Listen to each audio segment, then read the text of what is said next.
guys, Island Turtle here. Welcome to BOMISpirit. This is going to be the weekly intuitive astrology reading for November 25th to December 1st. I hope everybody's doing great. Before we get started, and welcome to anybody who's new, are we glitching? I hope not. I hope not. That was kind of what I wanted to talk about. The lighting this time of day is like never. Oh, that's so much better. Excuse me. So happy to catch a live. Hi, welcome. Yay, she's here. So we're not glitching on, no obvious glitches. Let's see. Good evening. Hi, good evening. Before we get started, I do want to say, oh my God, I've missed you. I have, I haven't been gone. It's interesting. So I think there's definitely something weird right now with time. I don't know if you guys have been experiencing that today, but I definitely have. I've been experiencing a lot of weird things today. That's also why I wanted to do this live a little bit later. And to be honest, even getting into it, I'm like, I don't even know how long I can really, oh man, I don't know how long I can really hang in there for today. So, oh gosh, where to start with that? Actually, I might make a timestamp for this.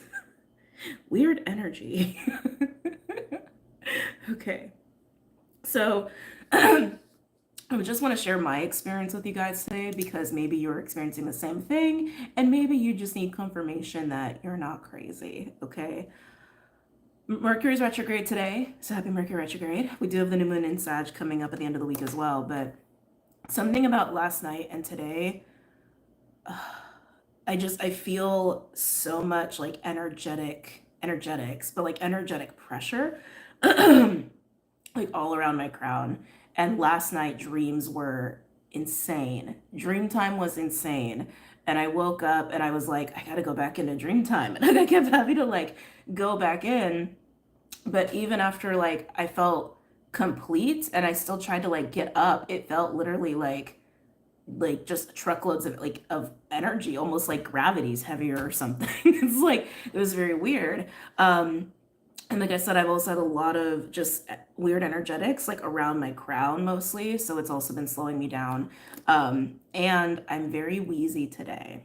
So I also wanted to say this before we get started, because those of you who've been around, you know, I'm an asthmatic and you know that my throat chakra is very sensitive. Okay. And with all the weird energetics and solar flares and other, my wheeziness has been a lot more prevalent than it has in like, you know, recent months and what have you.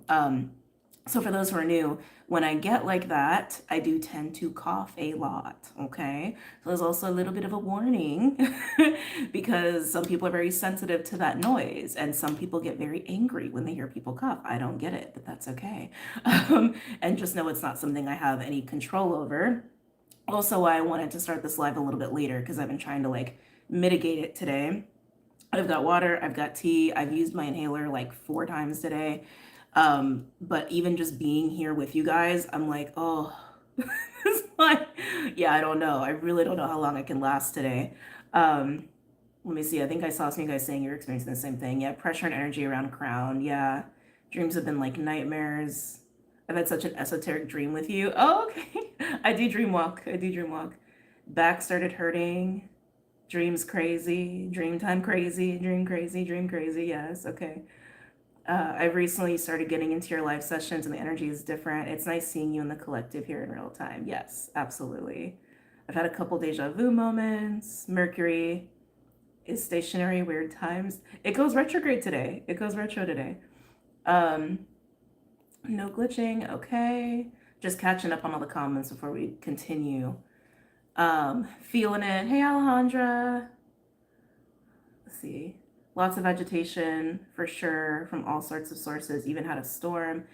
Okay, so okay, I want to talk about the time stuff. I think this is a good, oh, I already did the timestamp. See, this is where I'm at today. So I'm gonna do my best. Time is really weird today. Like, I mean weird. Like, there have been a lot of moments today where I swore it had been like 2 hours, but it had only been like 5 minutes. And I'm like, that's weird. Even getting ready for the live, right? Because like you guys know me, like I like to get all my astrology notes down. I like to ground. I like to contain the space and all that stuff. And like, I remember I looked at the clock and I'm like, oh, okay, I got like 3 minutes to just be. And I did my thing and I was like, oh, I don't want to go over. And it was still the same time. And I'm like, what is happening? Even the mentionings of the storms, right? So I've been pretty sequestered where I'm at just because of my car stuff that some of you guys are aware of. And someone had asked me, like, oh, I heard the storm wasn't that bad. I was like, storm? Like, there was no storm? Was there? I'm like, you know what I mean? So I think there's just a lot of weird things happening right now, time wise, energy wise. Um, so it's interesting. It's interesting. And even as I get into the astrology notes with you guys, I'm not going to go super in depth. I think there's a couple really key important things, and I'm only doing that to save my voice and to also conserve my energy. Okay. Long stretches and short bursts of time. Time warp. Yes, yes. And had to check. Slowest day ever.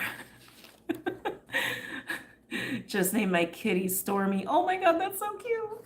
That's a cute name for it. I don't know if he, she. Do they have like black going on, or like are they tuxedo? I don't know why I would say they're like a tuxedo kitty or maybe a tabby. I thought the live was in an hour and it actually was in 4. Yeah, yeah, you see what I'm saying? So there's weird stuff happening. And I almost canceled the live because I was like, I was having such a hard time just not like even just being vertical. So needless to say, if you guys are experiencing that too, it's just confirmation that things are really wonky right now. I've been having mental health stuff come up with Sag being my 12th house. Definitely had similar experiences. Weird. Noticing this pattern around December every year. Well, okay, yeah. Yeah. So December, January, February are really funky to me for a couple of reasons. Like one, yes, it's winter, right? So winter time is like, it's the night energy. It's when we're supposed to go within and recover, right? And just kind of get prepared for the next year, get prepared for life again. And in that time, sometimes we shed, sometimes we let go of things, sometimes it's a healing period. It's very much a like shutting down kind of a phase, right? So I think some people like do experience that differently than others or experience that in weird ways. But also this particular winter solstice, I mean, you guys have seen the videos already that I posted the last couple weeks about it. There is something weird about this solstice, like where, oh, there's so much energy in my body right now. With this winter solstice, where it does feel like there's some sort of like anchoring that's happening on the winter solstice, which like solstice and equinoxes, I mean, they do mark the beginning of the next 3 months, of the next season, of the next phase. So they are cycles and portals in and of themselves, but this one feels very different. But also with like January, February especially, because it's like the Gregorian calendar doesn't align necessarily to how a lot of cultures have treated the transition of seasons and time. I do think it's a weird void space for the most part, because like on one end in like 3D reality, right, we're trying to live according to the Gregorian calendar and like, oh yes, this is the beginning of the year, but it's really not, right? It's like energetically, physically, seasonally, it's still very much the dead of winter.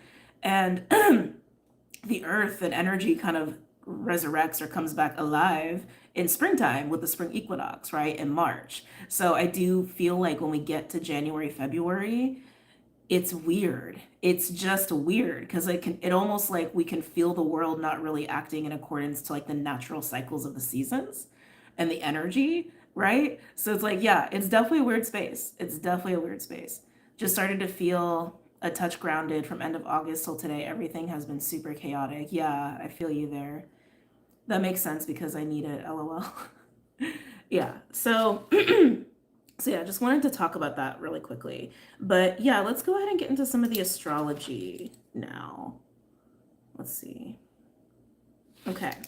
So as I mentioned before, today, November 25th, Mercury goes retrograde, excuse me, in Sagittarius, and goes stationary direct December 29th, the day before we have the new moon Capricorn. Mars will go into its retrograde phase on December 6th. So a lot of us have already been feeling this buildup, this crunchiness for both of these retrograde phases. Now, and I've said this many a time, but we always get new people, so I always like to reiterate it. If you are unfamiliar with retrograde phases or you have fear around retrograde cycles, I encourage you to not fear them. They're just periods of growth and reevaluation and recalibration. That's all they are, in relation to the planet and sign that they're in. So with Mercury and Sag, without even accounting for some of the other aspects that we'll be repeating through that cycle, Mercury in Sagittarius is definitely an expansion of the mind, and there's a lot of confidence when it comes to communication and wanting to be social and have new experiences and meet new people, learn new things, like really get out there and experience life in a way you haven't before, but even thinking about life differently. Knowledge is something that's going to be a big theme, even with this new moon Sag, but especially because it's backed by this Mercury retrograde Sag energy, and we'll get into some of that as well. Now with Mars, we've been gearing up for Mars retrograde since September, okay? And the way the energetics are with the new moon around Mars is kind of interesting. And again, we're going to get into it. I'm actually really excited to talk about that part of the astrology, and this is all tropic, by the way, for those who are curious. Mars will be retrograding from Leo to Cancer, right? And so Mars Leo and Mars Cancer energy, it's a lot about taking action and being motivated from your true passion and from your heart, right? What you want to stand up for, what matters to you. Could even be loved ones, especially when we're talking more like Mars Cancer. That's like protecting people you care about, or even wanting to protect your own emotional stability, even though Mars is debilitated in Cancer. But something that I have been feeling with the Mars Leo portion of this for quite some time, and it's also part of this new moon Sag cycle. Hold on, the lighting is really bothering me. Don't love that either, but that's okay. I'm gonna try to get over it.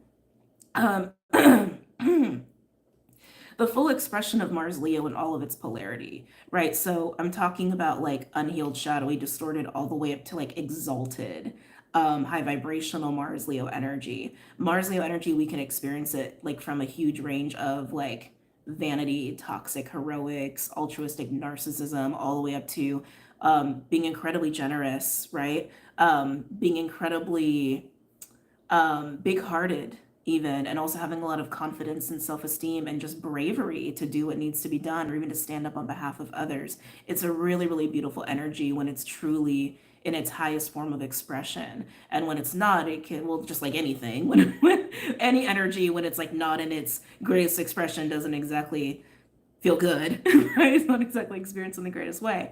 But with this week, and especially with this new moon, there's a choice there, right? There's a choice there, and there's an awareness there about where you are in that spectrum of where your intentions truly lie. Are they in this more higher expression of this kind of energy, or are they more the lower expression of this kind of energy? And it's not a judgmental thing. It's just awareness, right? It's just a matter of awareness of self and even awareness of others, seeing like where they're at, okay? That being said, the new moon in Sag, for some people that's going to be on December 1st, for other people that will be on November 30th. I already did the hangout for the new moon Sag on Patreon, so you can go ahead and check that out. I didn't upload it yet on Vimeo. I've been having a lot of trouble uploading the moon cycle lives on Vimeo for some reason, and maybe because they're really long. They do get really long, I'm not gonna lie. But I'm probably gonna try that tomorrow or later tonight. So just come back and check for that if you want to watch it on Vimeo. But this new moon Sag, there's interesting layers, and again, I'm not going to do a massive deep dive because I want to conserve my voice and my energy. But talent and skills are a huge theme for that, including this week. Knowledge, as I mentioned before, knowledge and information, and especially when it comes to sharing knowledge and information between other people, learning a lot from others, having people learn a lot from you. There is also this interesting, how do I want to say? There's like no easy words for it, to be honest. When it comes to the lens of your reality, like what your own beliefs dictate you are perceiving in your reality, there's going to be some interesting things that come up around what we're experiencing globally, economically, and how we're choosing to see that, and how we're choosing to respond, and how we're choosing to navigate and or adapt. I think that's the easiest, softest way to say it. We may get into it because it is kind of fascinating, okay? Now, This week we do have a grand fire trine words. We have a grand fire trine, and this is part of the new moon Sag energy. If you don't know what that means, it's basically just an entire element is working together. So North Node in Aries, Mars in Leo, and the Sun in Sag. And with the new moon, it'll be the moon as well in Sagittarius. They're all working together. Now, when I went over the astrology, and I just want to preface this with saying this is not like a rule of thumb with astrology. Some astrologers would not agree with me with what I'm about to say. But I also feel that we have a grand air trine as well between Jupiter and Gemini, Chariklo and Aquarius, and Vesta and Lilith working together in Libra. Now, again, most astrologers would not agree with me there, but it's what I believe. And looking at it, I'm like, I would say that that's very valid. So having a grand fire trine and a grand air trine creates what's called a Star of David. Just very rare in astrology. Again, most astrologers would not agree with me on this, okay? Having a Star of David, I feel like has like strong, hold on, let me get a little tea. I'm also reverberating right now. Like, I think just the fact that I'm like connecting with you guys, like the energy through my body is definitely reverberating. Ooh.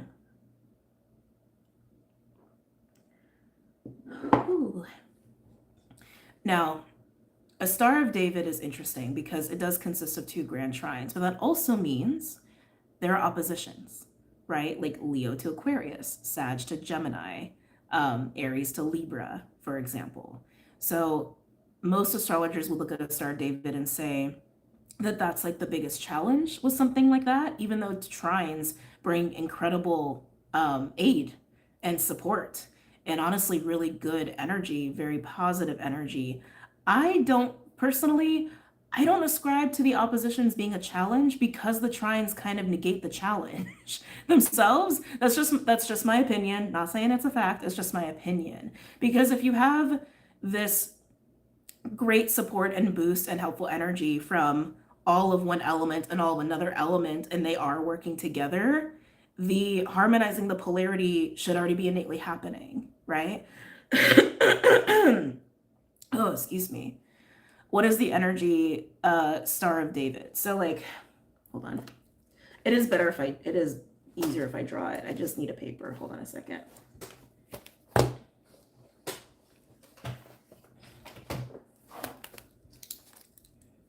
Let's see.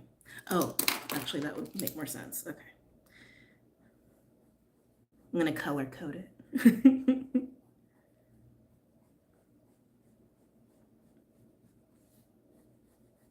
And then I'll also give an example like pertaining to this particular Star of David or pseudo Star of David that we have as to like why it's so powerful. Okay. I'm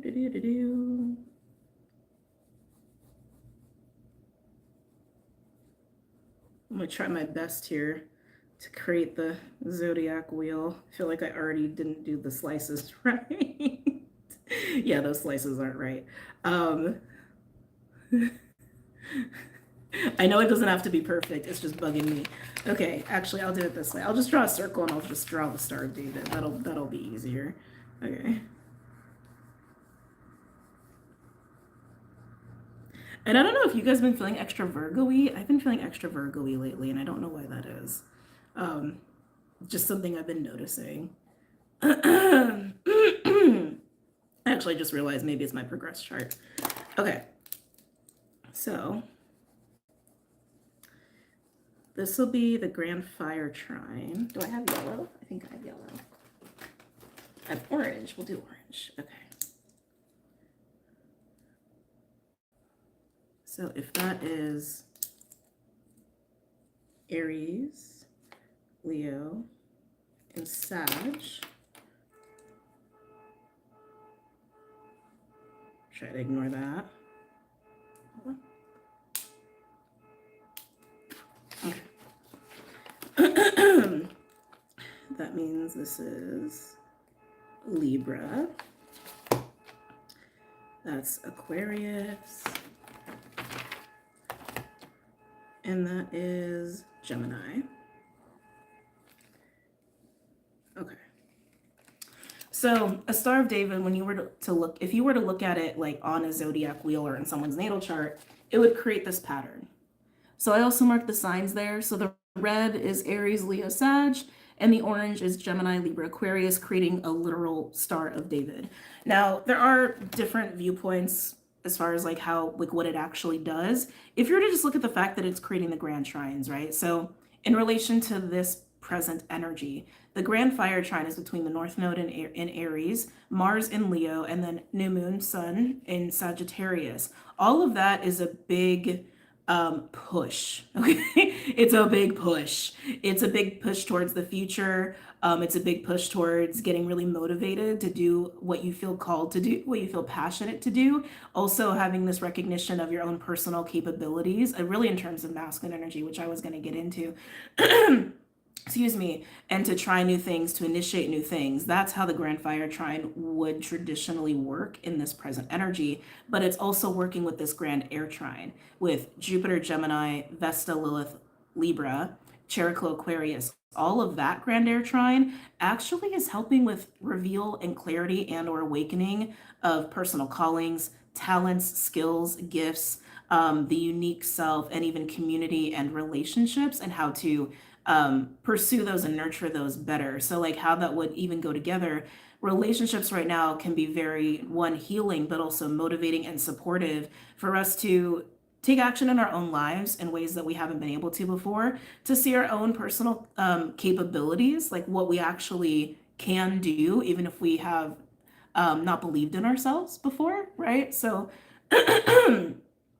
and also any clarity we have around our own callings and our own skills, we actually can do something with it now because we can see it now. So that's how these two trines would work together in this kind of a Star of David pattern. And I hope that like explains that for you. But yeah, so very powerful week, very powerful new moon. However, there are some interesting little caveats here, which we're going to talk about now. Okay. With the Grand Fire Trine in particular, let me get to my notes here. With the Grand Fire Trine in particular, Mars is square Juno, and Mars is square Haumea. And when I saw that, I was like, dang. And when I felt into that, I was like, oh, double dang. Because Juno in Scorpio and Haumea in Scorpio, I talked about this recently as well. Those energies have been, how do I want to say, calling forth the awareness of our own creative right, but in relation to protecting that. There's also been a lot of feminine rage that's been coming through those celestial bodies. Haumea, for those who don't know, she was named after the fertility goddess Haumea. Oh my God, I can't speak. I'm sorry. She was named after the Hawaiian fertility goddess Haumea, which represents sacred birth, Mother Nature itself, and all that comes from creation.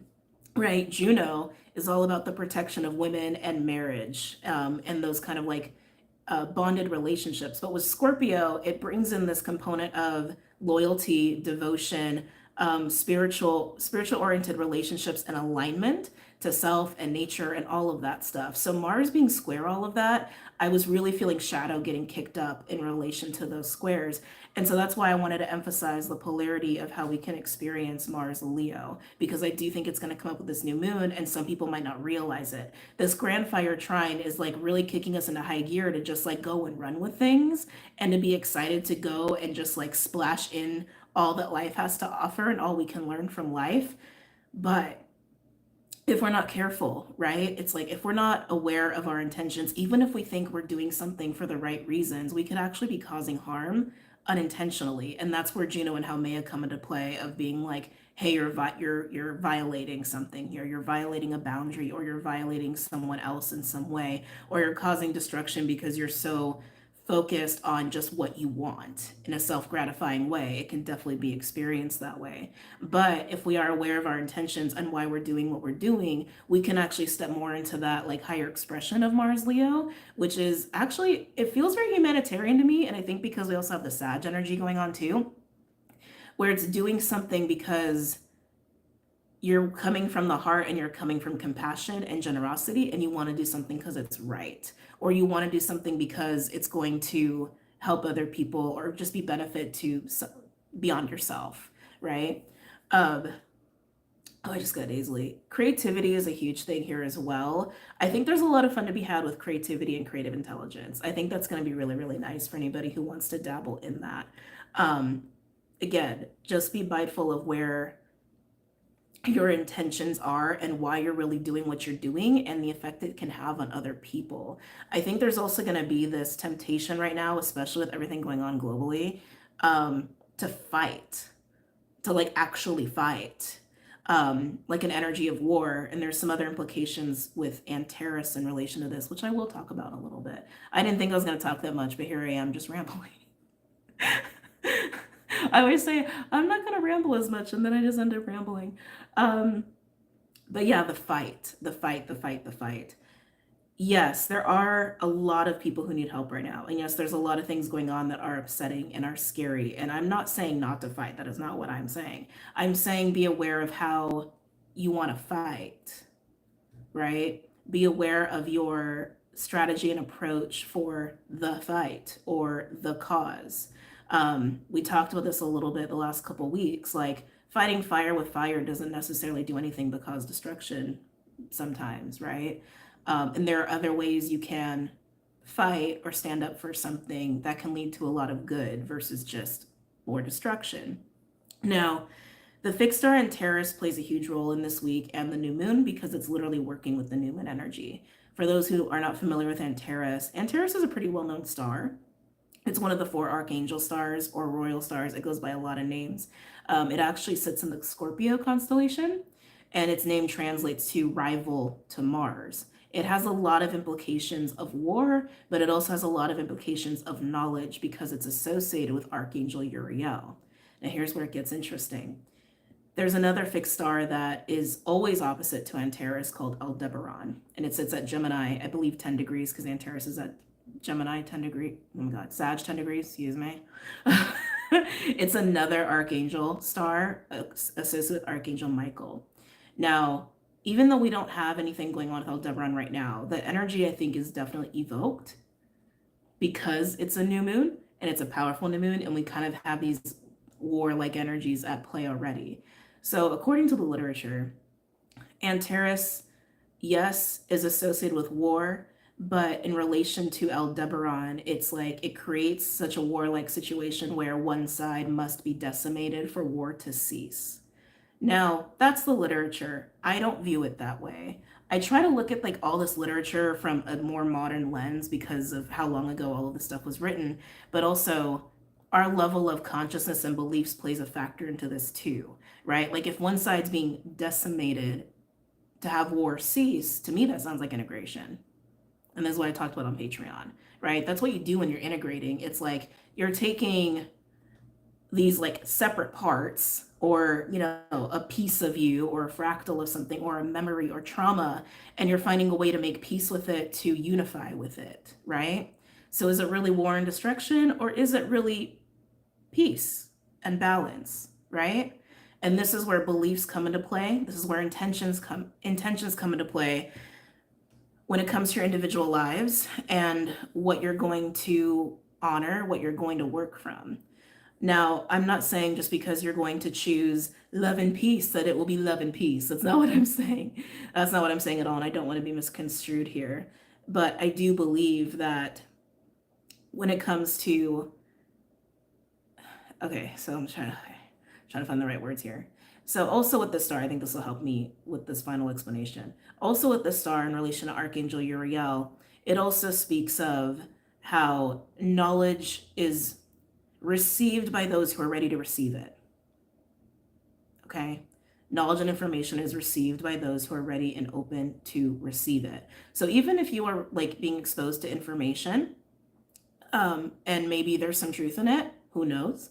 If you are not really ready, like perceptually or like in your own consciousness, you're not even going to take that in, right? It's not going to be part of your reality. So when it comes to all the calamities that are happening right now, right? If we are like binging on fear and we're binging on this belief that the world is coming to an end, it doesn't leave a whole lot of room for alternates, right? And I know that like there's a lot of talk around even like on so many different points, like the natural earth cycles shifting, right? It's like even going back to like the ice age and the great flood and how we're repeating those cycles. Like there's a lot of talk around that.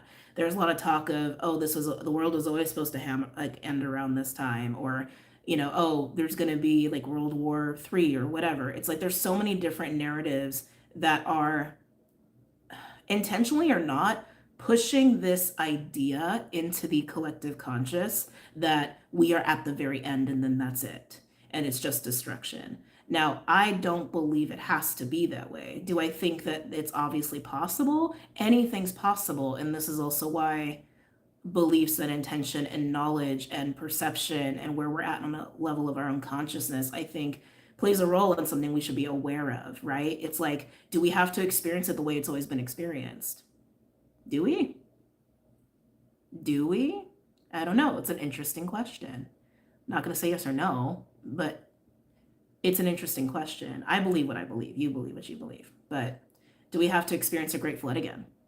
Do we have to experience the world going to shit? And then that's it. Do we have to experience getting wiped off the board? Do we have to experience another Atlantis Lemurian fall? Do we? Or do we just think we do because we're just repeating cycles over and over and over? And can we just end the fucking cycle? Like, you understand what I'm saying? So like these are themes actually coming up with this new moon that will be highlighted in reality, like collective reality, and maybe even individually, depending on what's going on with you personally. So I know it was a lot of information to digest, but this new moon is kind of big. This week is kind of big. The other, like, okay, now this is like a really random little thing, but I know someone mentioned something about their back. So I do want to say about this new moon Sag, Antares does rule the L5 lumbar, which sits right above the tailbone. So if you're having any weird back stuff, there is an astrological emphasis that could be exacerbating that as well. But I do know the collective is definitely moving through energy that is like moving through the sacral to the root as we gear up towards winter solstice for this like anchoring, which I think is going to complete a lot of that like energy movement through the sacral, through the root, through the earth star for the collective and anyone who's really feeling that. So just wanted to mention that. Oh God, I've talked a lot today. Really didn't mean to. I'm debating if I should talk about Mercury or Venus. Let's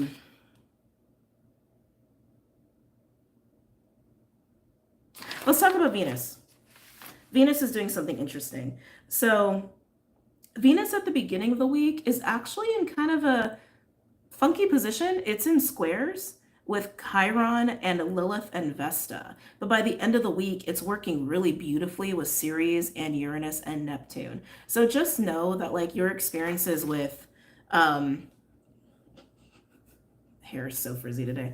Any experiences you're having with like coworkers or anybody, well, even like we're just straight up relationships, but even your own attempts or focus on the material plane, material matters, money, work, that sort of deal. The beginning of the week, it might make you feel some kind of way, okay? It might make you feel agitated. It might make you feel like you're having to sacrifice what really matters to you, or you're having to really sacrifice what you feel like truly called to do. But by the end of the week, that's going to be running really smoothly, really, really smoothly. And I do feel like with this new moon and this week, we're going to have another window here for people to utilize, if you want to utilize it, to have some very interesting, innovative ideas, especially with other people, in terms of revamping or having just like an out of the box way of approaching money and approaching resources and approaching legacy and long-term stability. Okay. I wouldn't be surprised. Well, I think that's already happening. I was going to say, I wouldn't be surprised out of this new moon if we see a lot more attention or different narratives around cryptocurrency and things of that nature. If we see more outcry against like food, like all of the weirdness around food on this planet, especially on this side of the world. It's just something I'm feeling intuitively. Yeah, it's just something I'm feeling intuitively. But I just feel like a lot of really beautiful relationships and information exchange between people are going to lead to some really, really cool things. So the beginning of the week, if you're not feeling the vibes with people, if you're feeling a little crunchy around people, it's understandable. But by the new moon, I definitely encourage everyone to be open-minded to what people have to say, like talking to people you don't normally talk to, or just like taking a lecture or seminar you don't normally, find interesting. Excuse me. Or even getting into like researching things for your own future and your own legacy. Okay. Or even what you could do for other people. I just feel a lot of really beautiful creations out of that, but like innovative, like very, very innovative. Okay. A 40-minute astrology talk. That was not my plan. What daytime is the new moon? So for some people, like I mentioned before, it's on the 1st. Some people it's on the 30th. It's at I think 1:30 in the morning, East Coast time, December 1st, I'm pretty sure. Let's see. My chart is mostly Mars ruled, my moon Libra, so I took Venus. Venus and Taurus, my 4th, so interesting. What day is the, oh yeah, I already answered that. Inspiring and hopeful. Was that 45 minutes? Oh, the energy is intense. It's intense. It's intense. And also with this Mercury retrograde, oh, I forgot to mention that. Okay, yeah, that's worth mentioning. So Mercury's going to be working with Chiron and Jupiter on and off for this entire retrograde phase. Now, that's going to really put a lot of emphasis on the mind, especially with Jupiter being at play. It's like even saying that I'm like, just like wincing, which is not bad. It actually is going to help people to again, be open-minded to receiving knowledge that they couldn't receive before. Yeah, I'm being reminded back to Antares and Uriel, which also makes me want to say, just playing devil's advocate, if you're coming across information or someone's trying to share something with you that you've been really closed off to, and it makes you feel triggered or some kind of way, I don't know, I guess maybe just be aware if you're feeling triggered by it, because we are literally in a window of you're only going to receive knowledge that you're ready for, right? So just kind of interesting implications there. But coming back to the Jupiter Chiron component, also having these exchanges with people are going to be very healing and very uplifting. Talking to people, especially towards the end of the week around the new moon, it's going to make you feel really good about yourself. How do I want to say? I feel like it's going to be very inspiring, but it's also going to get you to see yourself in a new light and what you're capable of in a new light, which I'm excited for personally. I didn't talk about signs or degree ranges because they are all over the place, having this grand fire trine and grand air trine, but definitely the fire signs and air signs, you guys are going to feel the energy of this week the most. But Saggies, Libras, Leos, I would say the most, and Cappies. Yeah, I would say Saggies, Leos, Libras, and Cappies will feel the energy of all of this the most. This is helping me more than you could ever know. Oh, well, thank you for saying that. Because I definitely feel like I am not in my normal mode. And so when I'm not in my normal, just like anybody, it's you feel a little thrown off. Yeah. Yeah. We both are on the same page. Thank you for the clarification. You're so welcome. You're so welcome.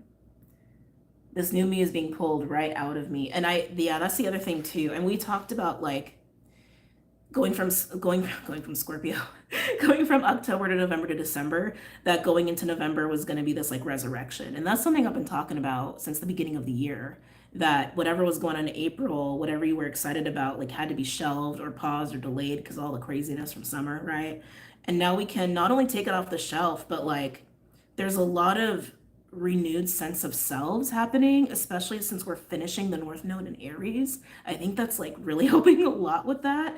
But I just keep feeling it, rebirths and resurrections in November, lots of interacting, lots of learning, lots of information exchange, lots of fun too. We can have fun in this energy. We can play.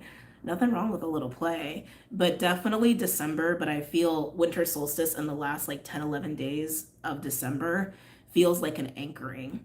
Um, and the last couple of days, man, I feel like I need to catch my breath when I said that. The last couple of days of the year, like I said, Mercury will go stationary direct, but we'll also have the new moon in Capricorn. Pluto will also be sextile the North Node, like literally as we're going into the new year. That to me feels like definitely there's going to be some major twists of fate happening there, but it also feels like some sort of unlocking of doors is happening too. Like some sort of gates are going to be open. Yeah, so just interesting year, to say the least. Oh, tea. I love tea. Not as much as coffee.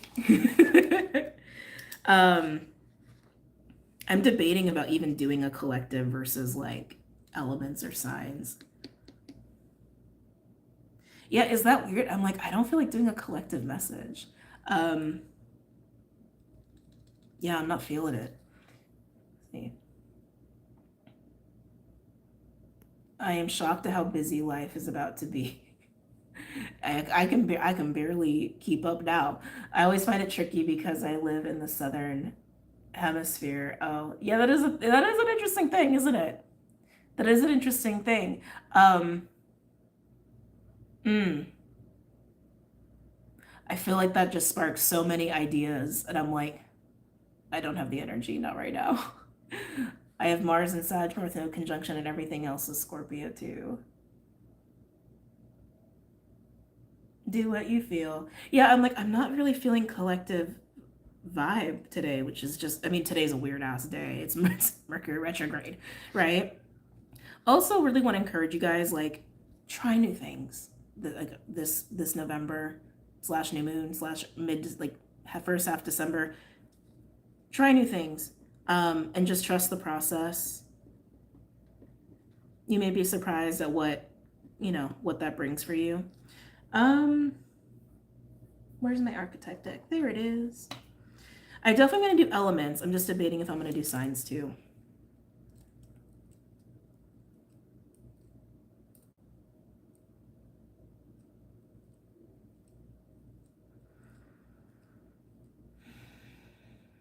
Okay, I'm going to do elements, but like at the end, I may pull a card for each sign, just like as a little brief little thing. Okay.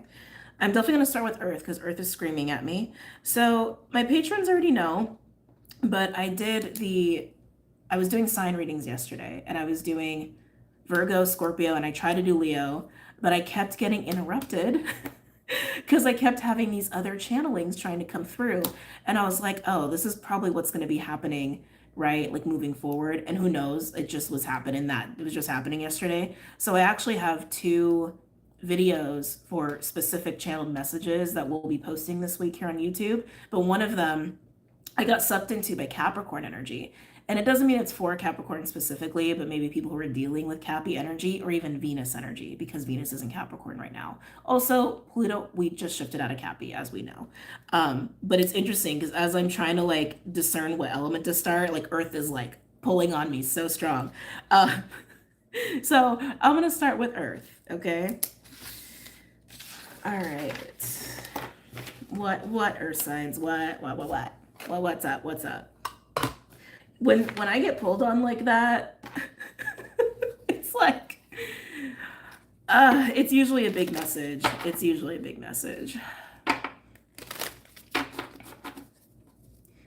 Alrighty, I'll be back soon. Okay, Wildflower, I know you like to come back for water.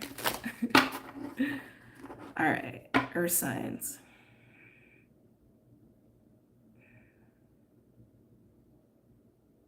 I don't even know how to articulate what I'm feeling and seeing. Shadow figures? I don't know. That's like that feel like that's how I'm seeing it, but I'm like, that's not the word that wants to be used.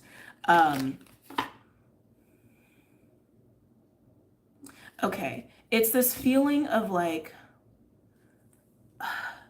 having something tower over you. I keep wanting to say shadow people. Like it's like Oh, the energy. Yeah, I don't know if you guys can tell, like I'm like suddenly like, oh, like just a little shaky and just keep reverberating.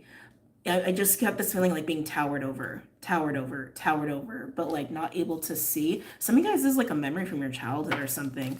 It feels like dominating. Feels dominating, intimidating. I'm not trying to evoke any fear. I think I really strongly feel this is like childhood stuff, or just experiences where you have felt dominated or people tried to intimidate. Oh, for my mystics, I think this is you actually feeling intimidated by well beings. But more on a surface level, this is about intimidation.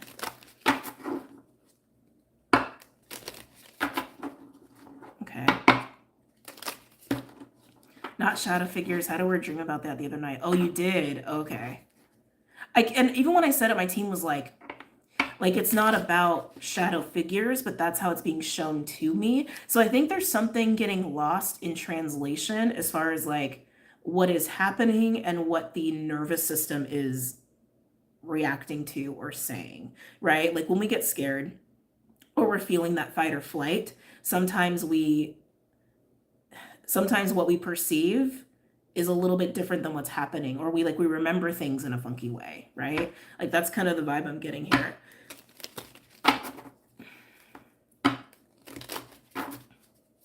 Any messages or insights for earth signs?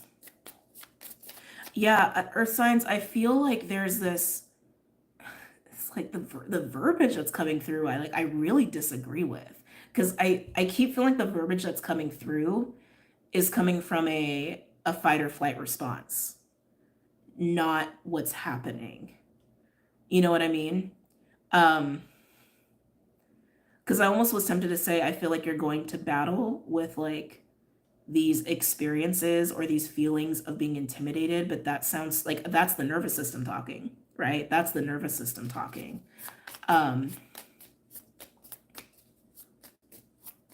Some of you may realize why you have such a strong defensive reaction to things, or why you feel the need to like go into fight mode easily over certain things or situations.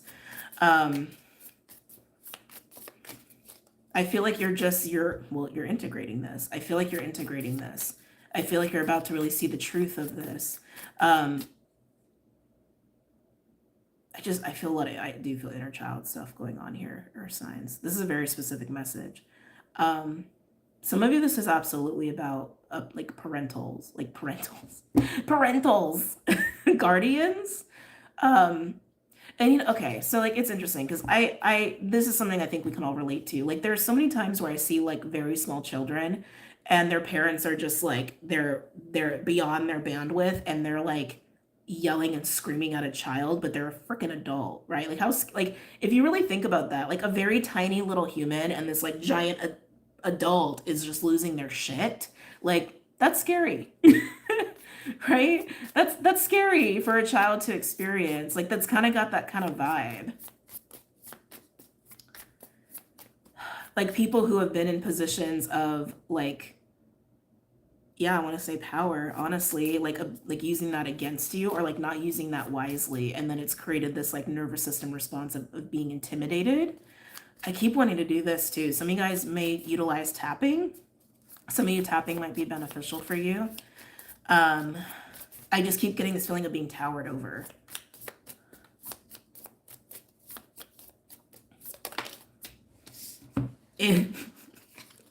Towered over, and we get the mountain.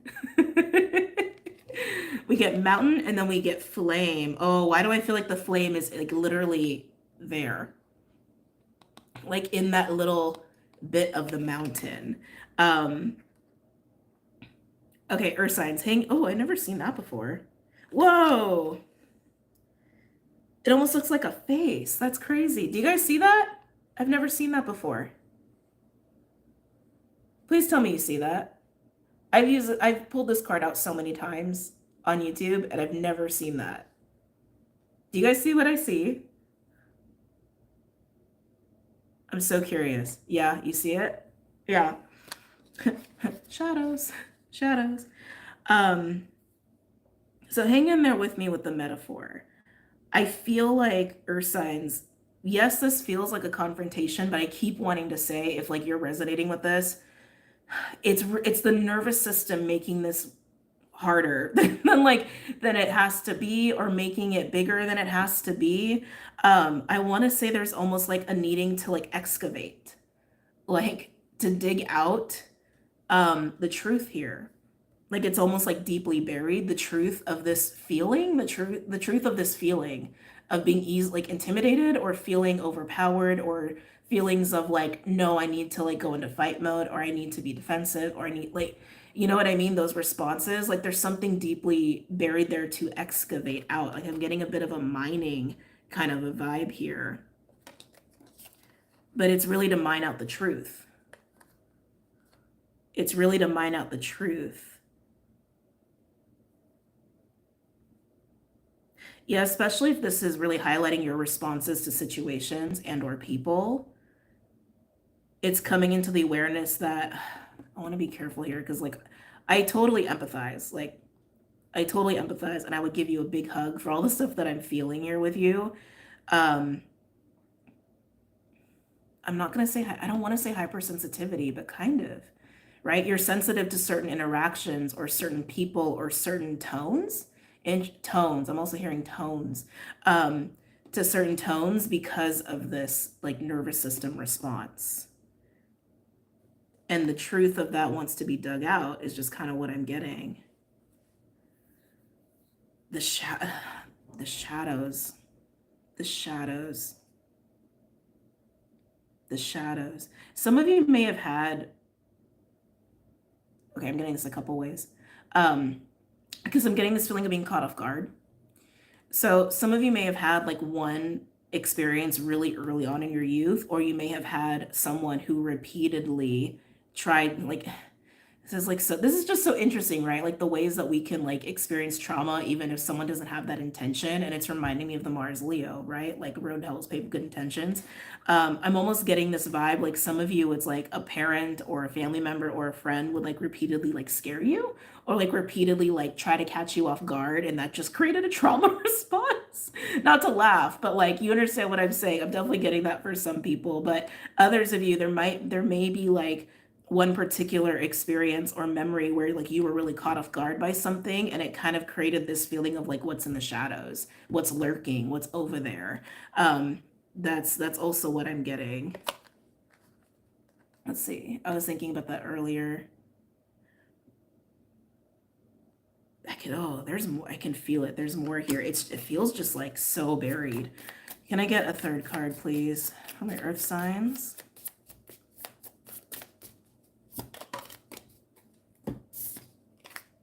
Yeah.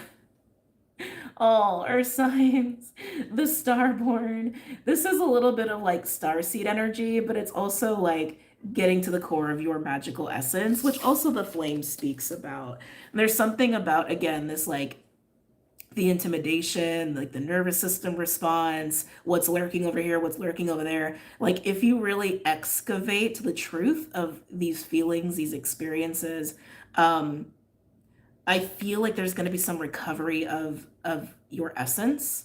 It feels a little bit like a soul retrieval. It definitely feels a little bit like a soul retrieval. Some of you may also feel like you can't really like share you, like you can't really be super open and vulnerable with people. And I know that earth signs kind of get that as like a bad rap. Um, but there's a reason there's a reason you're like that. There's a reason you feel that way. Very interesting. I don't want to just pull one card for the signs. I don't want to. I want to do like a full-on sign readings, but I can feel where my energy's at. My energy's like, what?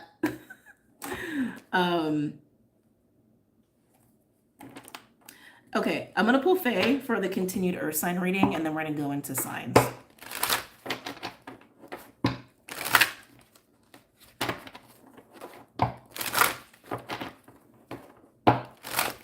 What's going on with the dog? To share anything with anyone. Some of us have Saturn in the first house. You guys are funny. Anything else from my earth signs here? Any other messages or insights? I don't know if we're gonna get it, but there's a card in this deck. I always forget the name. Um, Actually, it might be called the Laum. Maybe it's the Laum. Actually, I think it is the Laum. Hold on. And it's a fairy, and she's like sitting on her rock friend, and her wings are all like tattered. Um, it's a card of unconditional giving and receiving. They're showing up. Can't even make this up.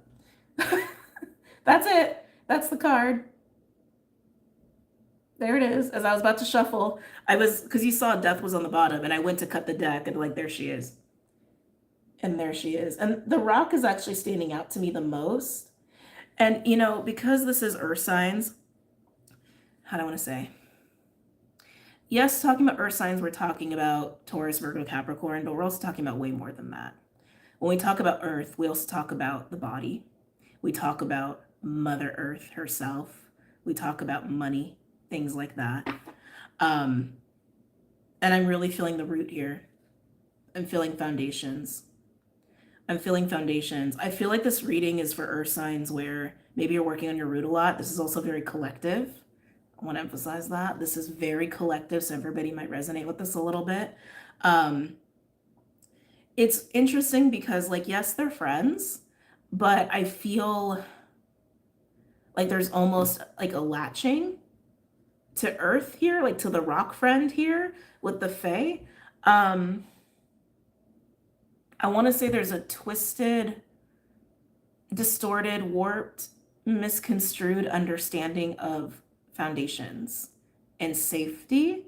And maybe because of this, like, shadowy, what's lurking over there, being caught off guard, or being intimidated too much, or being overpowered too much.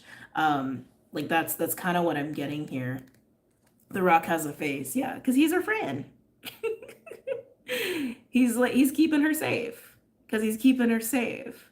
Especially with the tattered wings. That always gets me with this card, even though it's about unconditional giving and receiving, because she's clearly battered, right? Like, she's clearly been through some shit. And I feel like this is the epitome of kind of what I'm feeling with all of this, like, hypervigilance, feeling intimidated. Like, you've been, like, it wasn't pleasant. Something has taken place, clearly.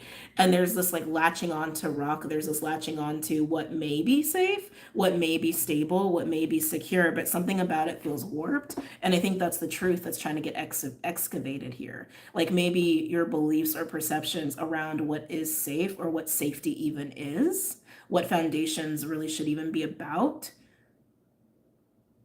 are trying to recalibrate, are trying to shift. But again, I think this is very collective too.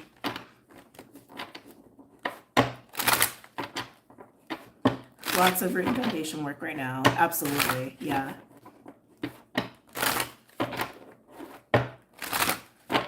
Suffering with sciatica. Oh, sorry about that. I've definitely known quite a few people. And I know it's common, but, like, yeah, that's painful. Let's see here.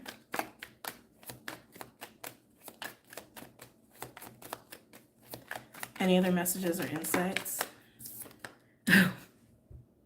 Well, death really wanted to come out. Oh. Few things. Death in this deck, I love the way they depict the death card in this deck. It speaks more about the new beginnings than endings, right?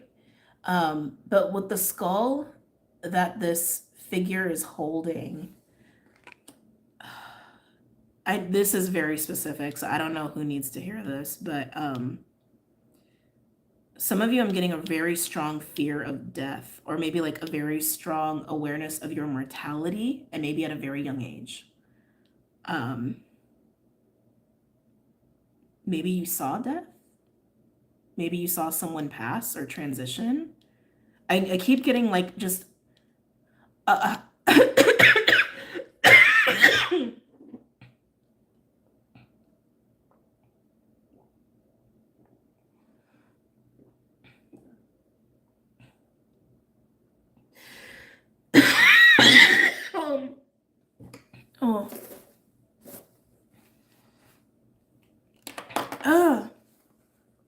on, guys.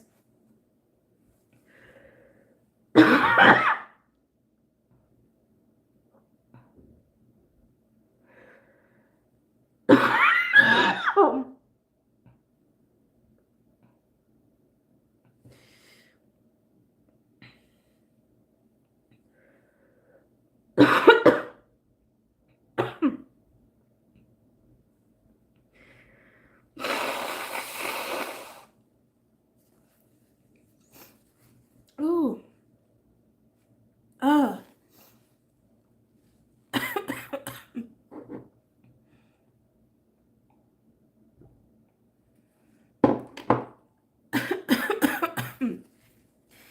Ooh. Oh.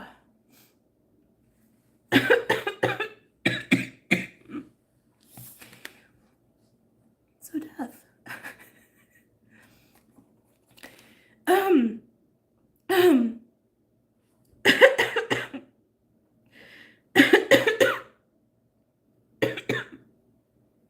Some of you, this is because you're mediums. Okay? And maybe that's why you worry what's lurking in the dark, because you know there are things lurking in the dark. That's definitely for my mystics. But I am getting almost like near-death experience too. Like some of you might have had an NDE, and maybe you're really young, maybe not necessarily. Yeah, there's a lot going on here. Or signs, there's a lot going on here. But on the surface, more surface level, I feel like this is marking the confrontation of that, and even just like the figure itself, right? So shadowy, so faceless, almost want to say nameless. Interesting, like our little friend in the flame card. And even what I was seeing, like I was seeing shadow figures, like almost like towering over. Excuse me. But this is marking your recognition of the truth of these experiences, which is helping you to like, yes, excavate the truth, but also reclaim some sort of essence of yours. Some of you, it's to reclaim a gift for my mystics, okay? Oh, thank you, Wildflower. Thank you. Yes, near-death experience, NDE.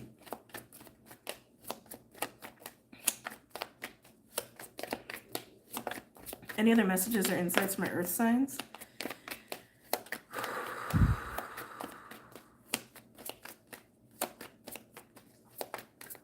Some of you may have had a very prolonged fear of the dark. That's also what's coming through. Maybe some of you were left somewhere. Jeez. We have ecstasis. Ooh, and the fawn. Oh, I love seeing that. Ecstasis is a card of connection. Sometimes I look at it as the download card, or like telepathy, or like being connected to ether. And the fawn is unique nature, unique magic, your unique essence, which is also what I've been getting here.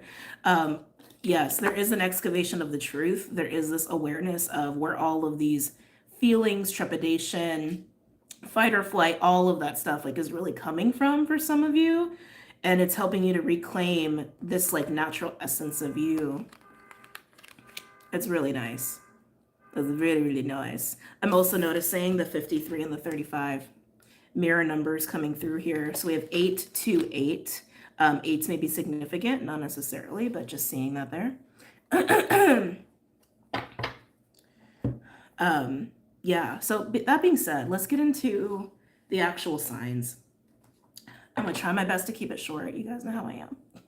I'm gonna try. Oh, kind of need a timestamp for that, don't I? All right. Let's see, we'll do Taurus first.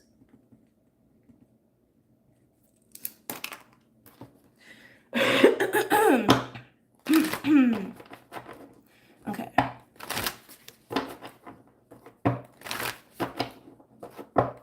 If you gotta go, we understand. Oh, Ruby, you're so sweet. Thank you. It's hard because it's like, how do I want to say? Because I love doing this. I guess that's just how you say that. It's hard because I love channeling and I love offering support this way. So like even when I like, I know, you know, I know this is not pretty to like, you know, to have to sit through like all the coughing and everything. It's just because there's so much energy going on right now for everybody. But that's why it's always hard for me to just like leave, because I love what I do. So that's just the truth of it. Tell me about Taurus. Oh, interesting.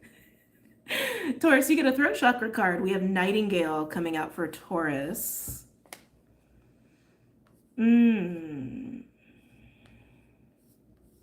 Is this you? It's you. It's you.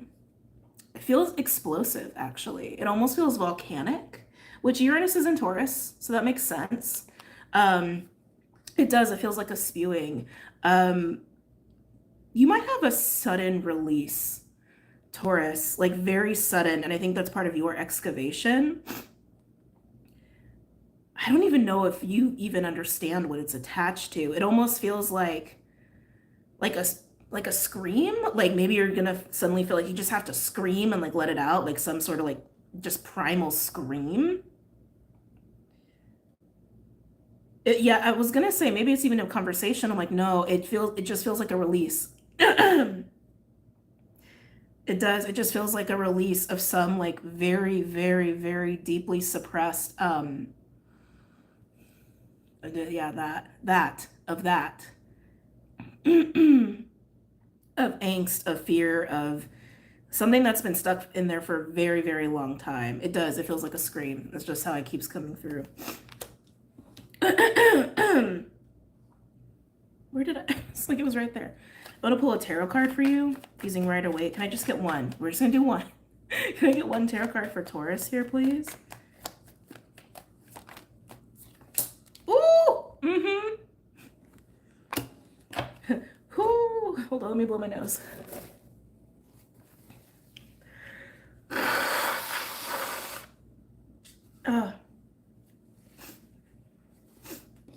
Taurus, I think you're having a primordial scream this week, and it's just got to get out. It's just got to get out, and it is in relation to something that hasn't been able to come out or get out. Again, I don't even think you're going to even understand what it's about or what it's attached to. It literally feels like you're like screaming out like an inner demon or something. Something from the shadows, your own shadows. Yeah, it keeps coming, like, it keeps looping back to that. They're not giving me anything else. It's like you're just letting out pent up nervous system, emotional shit in relation to your double experiences. And again, maybe feeling intimidated or overpowered or just straight up scared. Okay, let's move on to Virgo. Like I said, I'm going to try to keep these short today.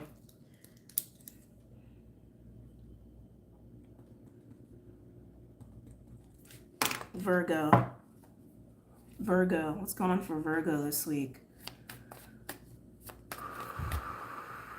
I'm getting like mouse and beehive. It's interesting.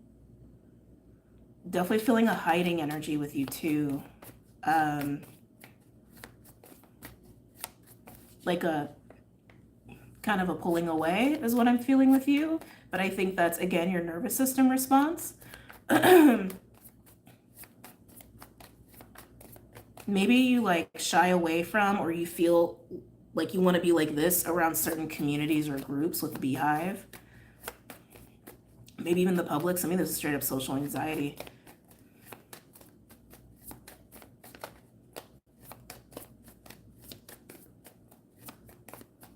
Again, feeling that like small child energy.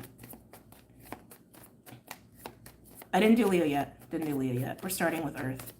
Can I get a card for Virgo, please? For this week? Can I get a card for Virgo this week? Yeah, it's interesting too, because something else I keep getting with you, Virgo, I feel this almost like you're darting, like avoidance. I feel like this is gonna be for Virgos who actually play out avoidance by being busy. And maybe you avoid interacting with certain groups, certain maybe like family, certain environments, because like the hive to me says community, right? But I feel you like running around like this, but it's to avoid. Yeah, Stingray. Stingray is King of Cups energy for me as a reader. It's spiritual strength, it's emotional maturity. It is also like divine masculine energy for me personally as a reader, and I feel like this is actually saying this is something you may be learning to take on. In this in the book, it explicitly describes this as being like growing a spine. And it's like, I know that's like a very harsh way of saying that.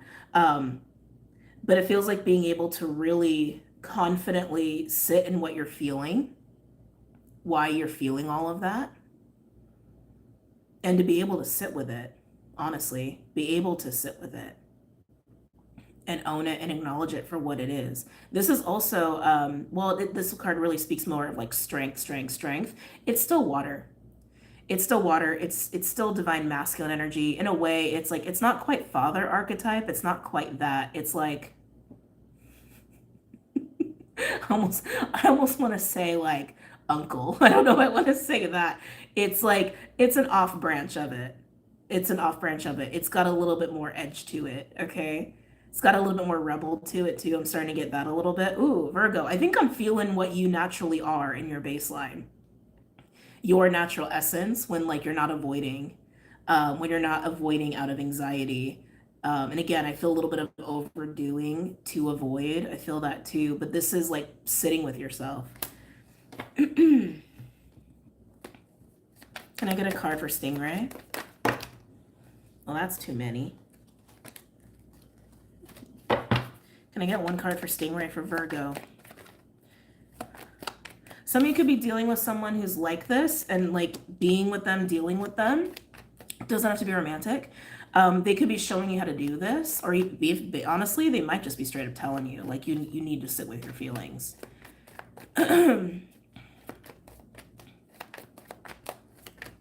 I get a tarot card for Virgo for Stingray?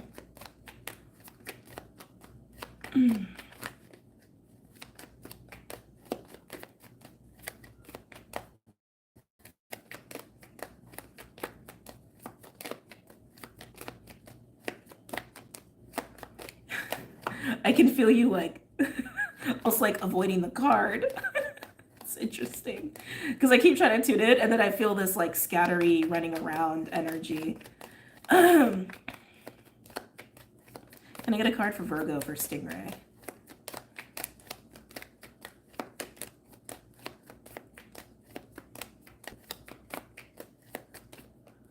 Thank you. You guys got two. Oh, you got three. It's interesting because they were all hiding behind each other. There's definitely a component of hiding and avoiding here for you, Virgo. We have we have the World, Page of Wands, and the Eight of Pentacles. Eight of Pentacles is absolutely a Virgo card, but the World is indicative of, you know, learning major lessons, closing major cycles. But Page of Wands is this like pure excitement. It's very childlike, it's very adventurous, and that's kind of what I was feeling you were getting into if you sit with your feelings and you acknowledge why this is even a thing for you. Almost like you can start to function from a more pure place, but from an excited place. I keep getting a rebel thing with you that I don't think you have embodied yet, but I think it's part of your natural essence. Like adventurous, spontaneous rebel. I know that goes a little bit against the Virgo nature, but we're all more than just our signs, right? But that's what I'm getting with you too. You're going to start to function from a different place if you allow yourself to sit with your feelings. Okay. Cappy.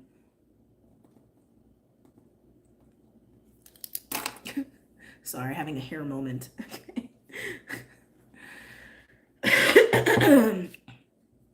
Capricorns. Can I get a card for Capricorns, please, for this week? Ooh, are you brooding? Not what I would have expected, given the overall Earth energy. I feel like you're brooding a little bit. Maybe someone around you is brooding. I feel a little anger.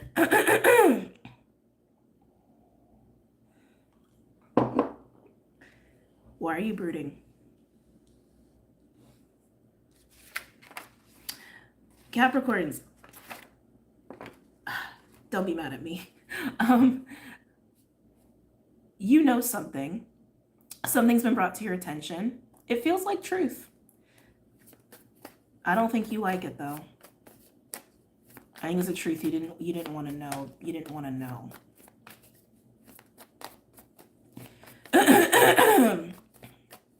Like it almost has this like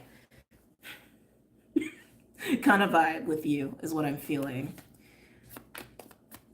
Can I get a card for Capricorn, please? Yeah, I just keep wanting to say brooding. Like you're brooding in response to this truth or information. You may have Taurus in your chart because it's also feeling kind of like Taurian as far as like stubbornness is concerned. I mean, Cappies can be kind of stubborn, but not quite like Taurus.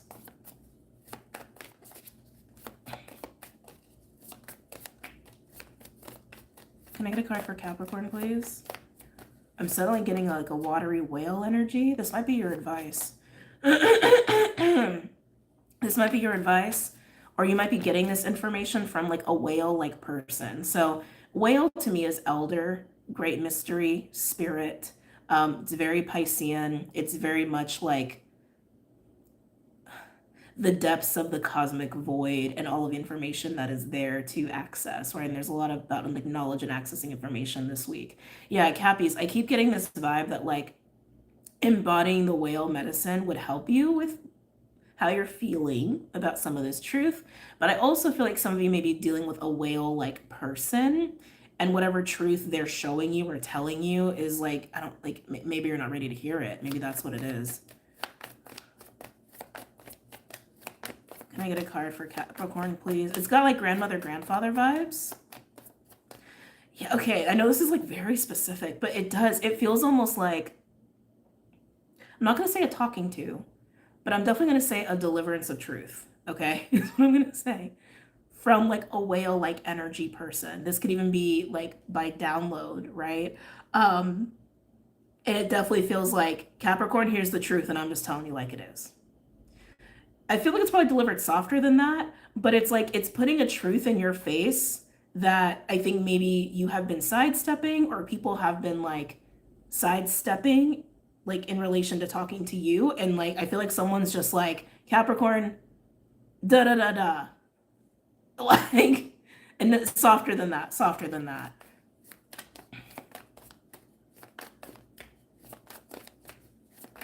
You could be doing this for someone else. Keep that in mind too. Interesting, we get the fish. This is flow with it. This is a card that says flow with it. Yeah, so Cappy, your advice is almost to work with the water element, which Virgo had that too. Taurus has air, but yeah, your advice is to flow with the truth. Flow with what's happening. Embrace it, acknowledge it. Even if it makes you upset, fine. You don't have to like, you don't have to totally embody it. Like, fine, I take that on as my truth, but like, acknowledge that like, there may be something there. It just, the recommendation is flow with what's happening right now, even if you're really not liking it. Yeah, we have Fire Ant on the bottom. That's my Five of Wands card. That's you brooding. Okay. Okay. All right. Can I get a tarot card, please, for Capricorn?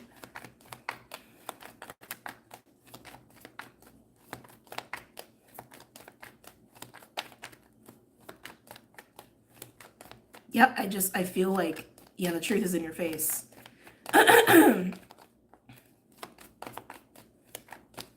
And it's needed to be. I think this is also why some of you, like, this may be happening by way of a conversation with someone else, because they're telling you what other people won't be clear with you about.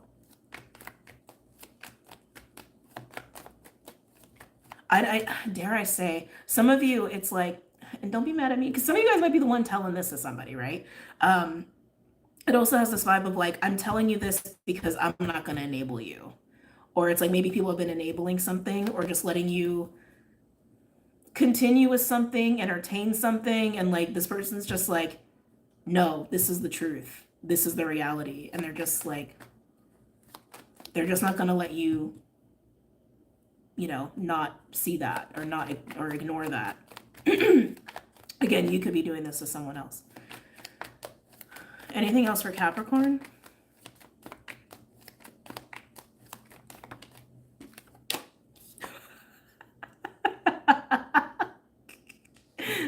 Well,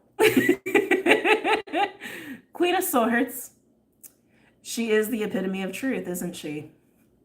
of all truth. She's kind of my minor arcana version of the high priestess. She's air and she's water. So she is all about that logical, factual, tangible truth and the like non-physical, etherical, psychic, intuitive, emotional truth. She knows it. She embodies it. She can wield it if she wants to. But I'm feeling like this is the epitome of like delivering the truth. Go deal with it now. Queen of Swords can also get a rap for being kind of cold or detached as well. I think if you're receiving this information from somebody else, I don't think they are lacking compassion, but I think they're being direct. I think they're being very crystal clear with you. Tempted to get another card. And it's up to you to do with it what you will. But I do, when the Queen of Swords comes out, truth is truth. Truth is truth. And truth will set you free, even from yourself, right? So, interesting. Let's move on to another element.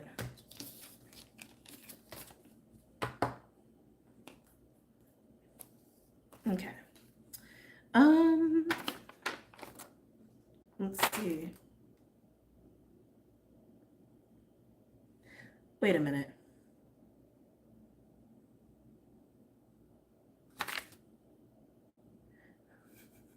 This is such weird energy that I'm in right now.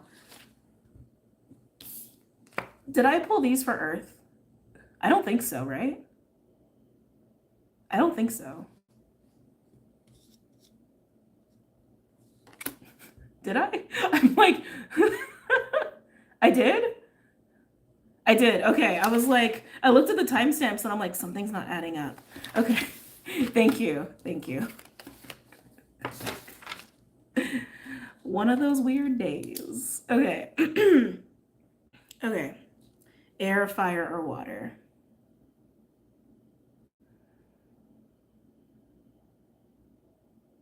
Torn between fire and water. Yes, but it felt collective-ish. Right, that's why I looked at it and I'm like, I was like, something's not adding up. Fire or water? Fire or water? Fire or water? There's something going on between fire and water. So if you're a water sign, dealing with a fire sign, vice versa, there may be something going on there, like a little bit of a conflict. This could also just be conflict of like, excuse me, your own emotions versus your own desires. Oh, excuse me. Sorry, guys. Fire or water? Fire. We're going to do fire. We're going to do fire. Okay.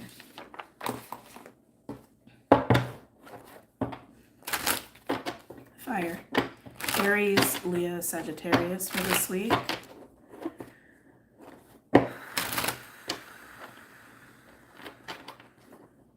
Fire, I feel like you just want to bulldoze through.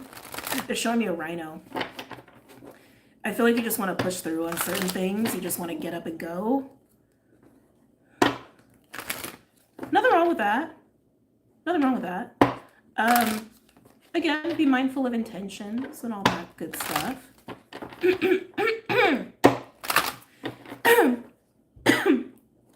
Aries, Leo, Sag. Hold on, I'm gonna get a little water.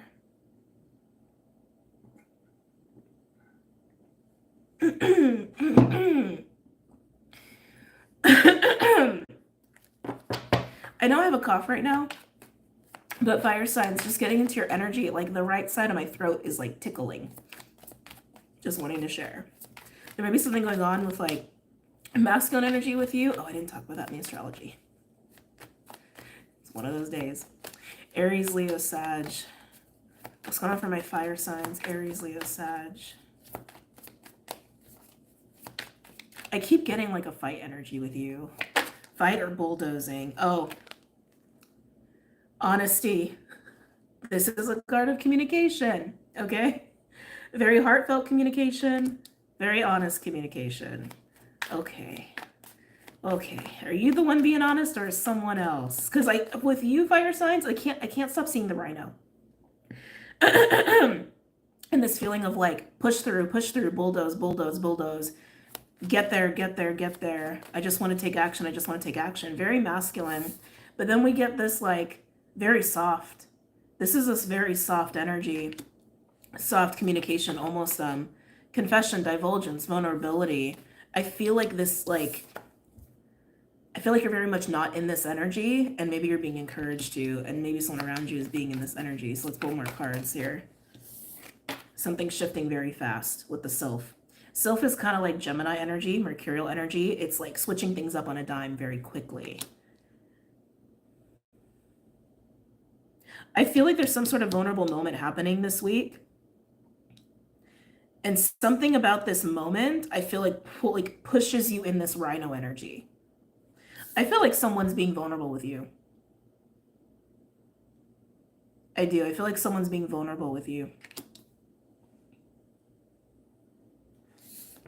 It almost feels like a tower with the Sylph card. And it makes you want to just go into action mode for some reason. Can I get a third card for my fire signs?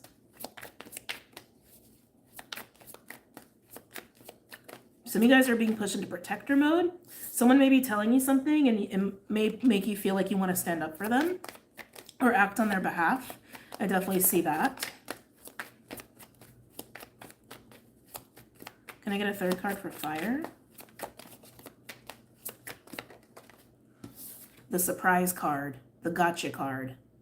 Good surprises, bad surprises, anywhere in between. I knew I felt a tower energy. Both of these together definitely indicate some sort of tower moment. Yeah, fire signs, I feel like there's a vulnerable moment, a divulgence of truth, and it causes a tower for you. I don't think you're the one in this energy. That's why I wanted to sit with it for a minute and pull other cards, because I'm like, you're a rhino. This is not rhino, at all. But I feel like this is prompting you to get into rhino mode. Whoever's saying this to you, being vulnerable with you, it's prompting you to take action, but it's shocking you. Whatever you're hearing is shocking you. Solace, power of the sun. Death card trying to make an appearance too. Yeah, ooh, fire signs, I'm very intrigued. Okay, let's get into Aries.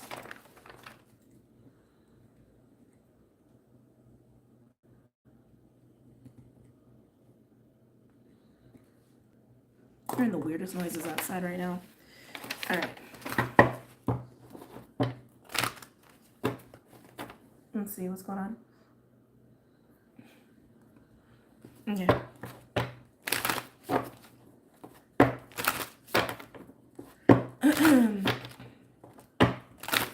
Aries, can I get a card for Aries, please, for this week?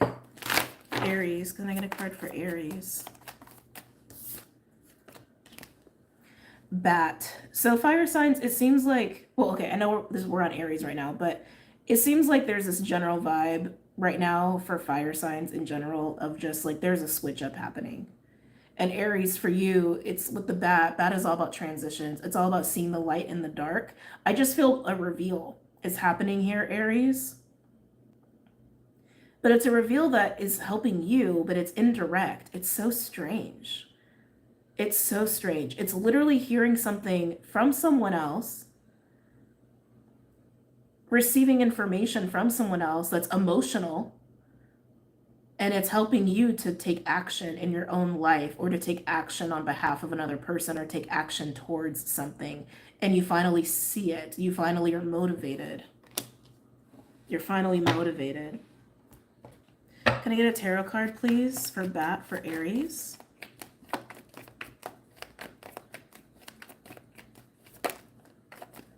Can I get a tarot card for Bat for Aries?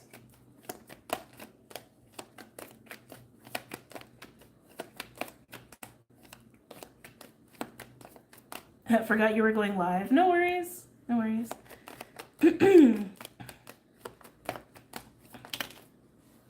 Ooh. Whoa. Wow. Okay. You're going to have to tell me about your lives, because wow. Because wow. This conversation is life-changing. This information is life-changing for you, Aries. And I sincerely mean that. Having Emperor and Empress come out here with this transition definitely translates to a union of self. feeling whole and complete within the self, feeling like you can act from your masculine and feminine in a very balanced, healthy way. But I keep feeling this action-oriented kind of vibe. Some of you, this is absolutely about a partnership of some kind in business and family and love, whatever. But wow, wow. Life-changing information, life-changing transition towards balance, towards harmony, towards companionship for some. And some of you being an elevated version of self. I've been playing Emperor, Empress for a while. Yeah, these two cards coming out together, just together, that's very rare for that to happen. That's very, very rare. I almost want to get a third card. Can I get a third card? Full on the bottom. Can I get a third card here for Aries?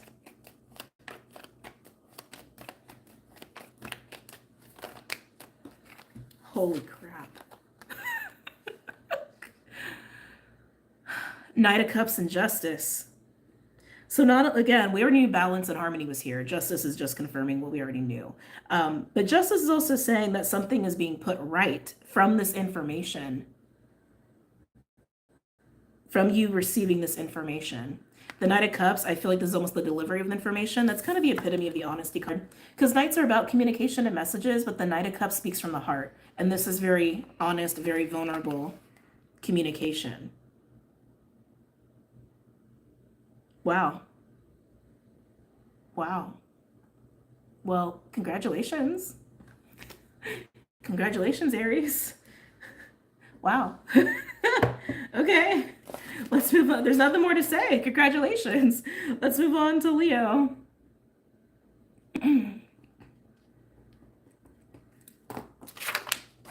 Okay. Can I get a card for my Lions, please? What's going on for Leos this week? What's going on for, I'm hearing pride, literally pride. Pride can mean a lot of things. Doesn't have to be bad either, but pride.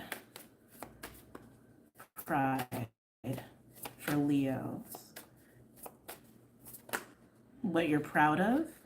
I'm not taking it because it's too many, but we do have zebra, lion, and octopus trying to come out here. What you're proud of, who you're proud of, what instills you with this feeling of pride. Leo. I'm getting big heart energy though with Leo. I am. I'm getting big heart energy.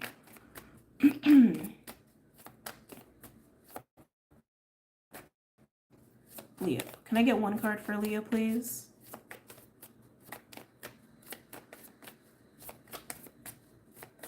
Yeah, I feel like there's some stuff going on with the heart for you, but in relation to pride. They just keep giving me the same message over and over and over. Like pride in big capital letters too. We're doing fire, but we're doing Leo right now. Pride is also pack-like for, you know, lion energy, right? Absolutely.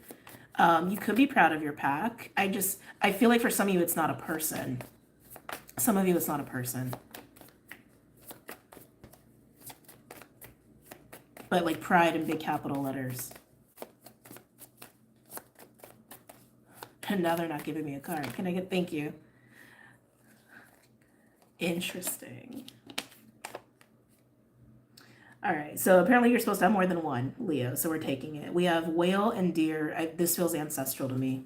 So references to pack earlier, right? I do think that stands to be the case for a lot of Leos this week, that there's some sort of pride or emotional connection that is really taking up the forefront of your mind this week. But ancestry, because this is also grandmother, mother, right? Lineage, descendants even are on your mind this week. Some of you may be reevaluating your relationship to all of these things, your relationship to your descendants, your ancestors, even just the legacy of your family, of your bloodlines. Some of you are wanting to improve upon, realizing you can and or should improve upon that because about it. Some of you are going to recognize the importance of actually communicating this, that's what's been missing. The communication's been missing in that. The relaying of your own feelings has been missing there. That's interesting. That's interesting. Just a lot about legacy. A lot about legacy. And I really want to say making things right. There's a little bit of a Five of Cups energy too that I'm feeling. It's not strong, but it's there. It's there. It's actually making me a little sad. All right, let's pull some tarot cards for Leo. What's going on for Leo here? Ooh. Devil, Six of Swords, the Moon, yeah, and the Six of Pentacles. Yeah, Leo, this is about making something right. Absolutely. This is about recognizing that there is a balance that needs to be struck here, and it feels like it's in terms of legacy.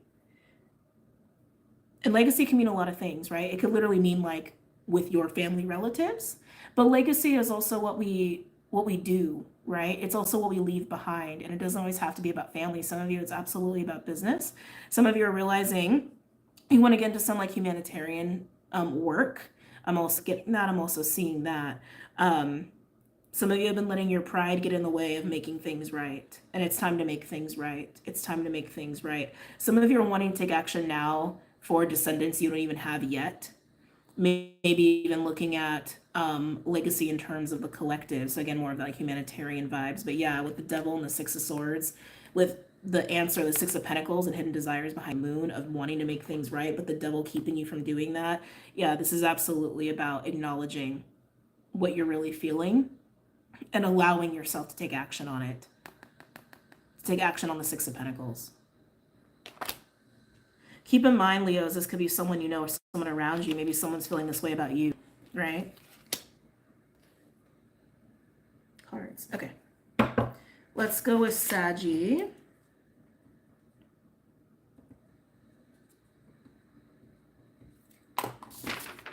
Okay. Sagittarius. How are my Saggies today? Happy birthday, Saggies. Didn't forget. Almost did, but didn't. Can I get a card for Sag, please? Oh, dreams. Shocker. I mean, we already know that's been happening collectively, but with the new moon coming up, kind of makes sense. You don't need me to tell you over and over to pay attention to your dreams, but something about dreams is huge here for you. Okay? Dreams and all of its meaning, like dreams, hopes, and wishes, or even dreams, dream time. Okay? Can I get a card for Sagittarius, please? Can I get a card for Sagittarius?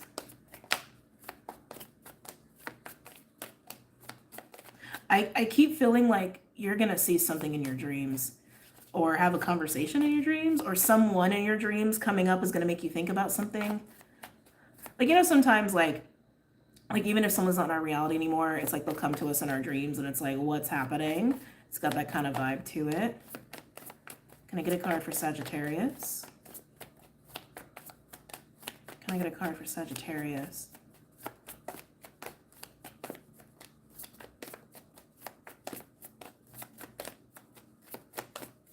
Can I get a card for Sagittarius? Thank you. Ooh. Ooh. Hyena on the bottom, my Seven of Swords card, and you have Tarantula, the Two of Wands. Ooh, not my favorite card. Tarantula is a card of tension, stress. It's a crossroads card, implying that some decisions need to be made.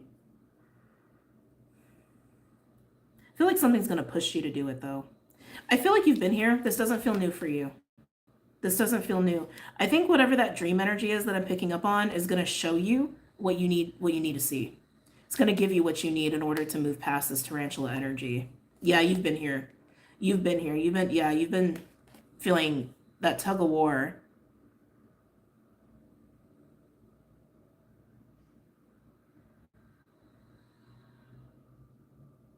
It's time to go. That's what I heard. That's what I heard. It's time to go. Tell me about Tarantula for Sagittarius. Can I get a card for Tarantula for Sagittarius?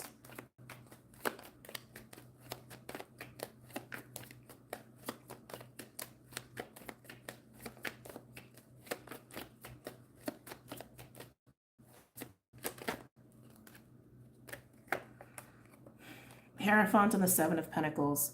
You're evaluating the Hierophant. Hierophant is contracts, obligations. It's also family values, societal values, morals, and ethics.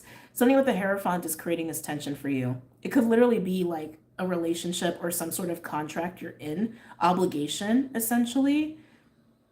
And I'm getting strong family values. I'm getting strong family, strong family stuff going on here for you, Sag. And here you are just evaluating, but you already know. The Hierophant that you've been obliging, you need to walk away from it. That's how it's coming through. Please make your own decisions with your own free will. But that's how it's coming across to me. And I'm gonna get another card for Sag, please. Page of Wands. Listen to your inner child. Listen to your sense of play. Listen to the adventure that you are wanting. The new horizons. Thank you. The new horizons. You're wanting some new horizons. This could absolutely be about just travel or just like getting out of certain obligations here. Can I get one more, please? We have Six of Cups. Yeah, so the Six of Cups coming out with the Hierophant, I feel like family's playing a big role in this for you. Family traditions, family beliefs, family rules. I want to say rules, honestly. This is strong inner child energy with the Six of Cups. This piece of you is talking to you very strongly. And it wants new, it wants different, it wants new horizons. And this Hierophant energy is not going to give it to you. It's holding you back. It almost feels devilish to me, which has been a theme in the collective, like faulty Hierophant, devilish Hierophant, like giving so much to something, especially externally, that like you want to be devoted to, or a belief system or an obligation or a contract, to the point where you've just become enslaved by it, right? Set your Page of Wands free, Sag. Okay? All right. Let's move on.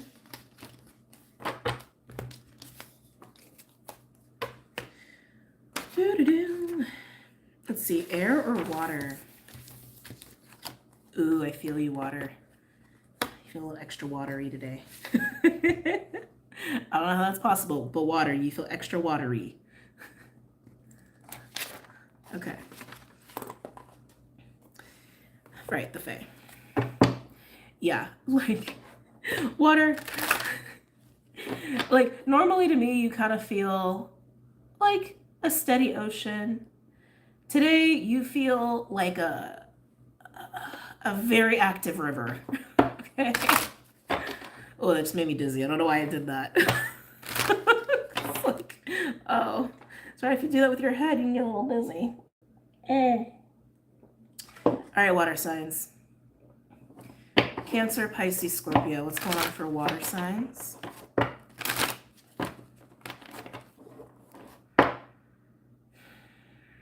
I almost want to tell you guys to focus. Some of you may be feeling very pulled in different directions. Some of you guys may be feeling scattered. Maybe that's why your water's like jostling, or maybe you're jostling. I just want to say focus. Focus, water signs, focus.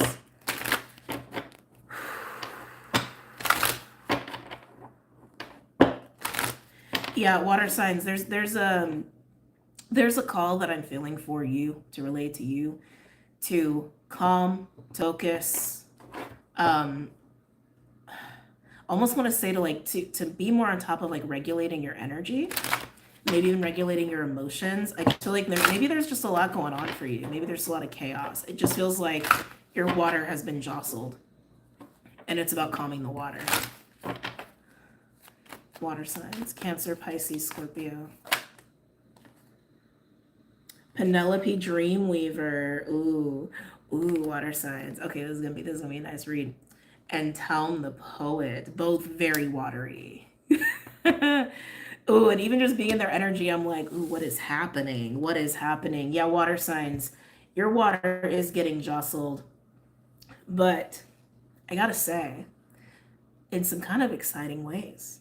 There may definitely be like some trigger happening here, like, you know, little fears going on, but the reason your water's being jostled is because there's magic astirring, honestly. Penelope Dreamweaver is kind of like a magician energy.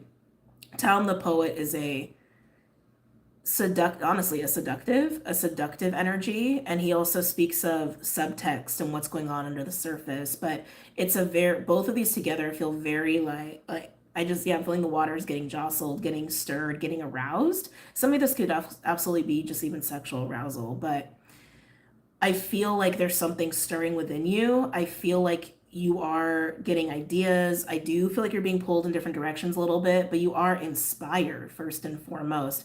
But being on top of regulating your waters will also help you navigate this a little easier while staying grounded.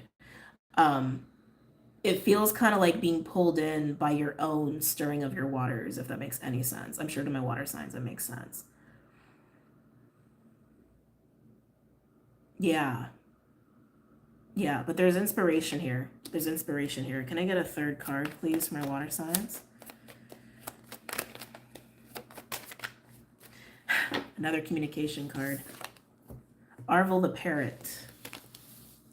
Some of you could be inspired to write or sing or speak publicly, because both of the, like, this card's a creative card, but Arvel the Parrot is like you literally using your voice in relation to all this creative energy, in relation to these stirrings, in relation to this magician alchemy that's going on here. Some of you are like actually being pulled in by maybe even someone else. Okay, water signs, be careful of who you're dealing with. I'm not going to say I don't think this is bad. Nothing about this feels innately like nefarious by any means, but just be mindful of your energy, right? Like if someone's like alluring or like pulling you in, so to speak, you want to be the one who's aware of your own energy. You want to be the one who is a master of yourself. Even if someone is like, hey, come hither, water signs. Hey, I've got something interesting, water signs. Because Arvel the Parrot, it's like I do feel some creativity behind the voice, but I'm also feeling conversation. I'm definitely feeling conversation. Even Penelope Dreamweaver. I feel like there's something spontaneous, unexpected playing out here. You may sense that, which is why your waters are getting stirred up, but you might not know exactly what it is. Yeah, yeah. I think that's also causing some of the stir. It's a little anxiety because you can sense it. You can sense that something's about to happen that is not within your control. It's not necessarily bad, but I feel like it's like literally just the energies are building up for it.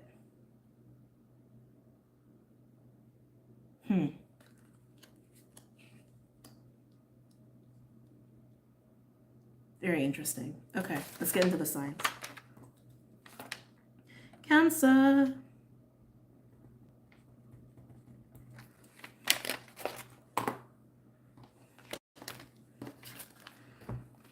Be careful of any charmers. Okay, water signs. Cancer. How about Cancer? What's going on for Cancer, please? Cancer. Can I get a card for Cancer for this week? Yeah, it's like very seductive. There's like a mysterious seductive energy going on here around water signs and Cancer. I'm feeling it with you. Can I get a card for Cancer?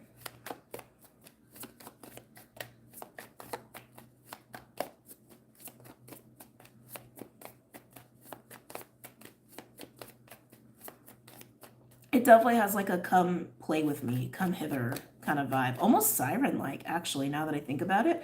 Maybe some of you are discovering this aspect of yourself. Oh, I heard a yes. Ooh, so some of you are discovering your like inner siren, male or female. Excuse me. Some of you are dealing with this with another person. It's the weirdest vibe because it's like you're aware, like you know, but like it's so hard to put words on this. It's like you know and you're aware, and it's like you can even sense that like there's going to be some sort of ripple effect or something is about to happen.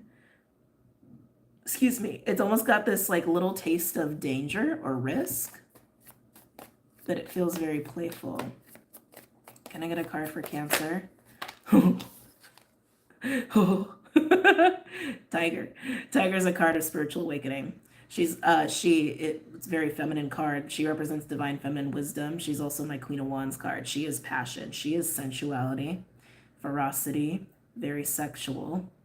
But also not an energy to fuck around with either. Very powerful energy here coming out for Cancer.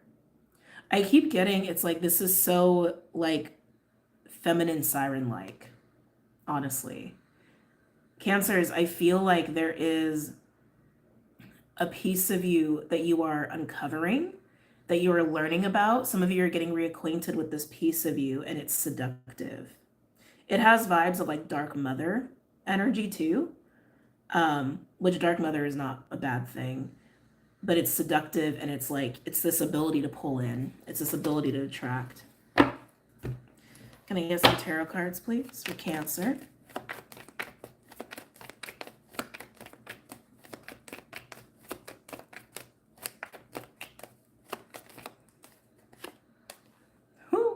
High Priestess. Okay. Spiritual awakening vibes are strong with you, Cancer. Your intuition is like, bing. Your intuition is going crazy here. Also, while your waters may be getting stirred up, you know something is happening. You know something is happening. You know something is in the works. You know it. You know something is coming your way. You know you're even pulling something in. But I can tell it's making you nervous. It's definitely making you nervous, but you feel it and you know it. Can I get another card for Cancer, please?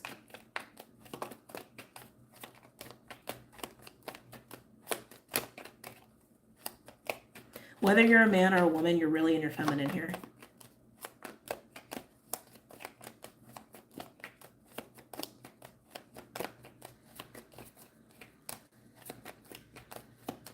Can I get one more for Cancer?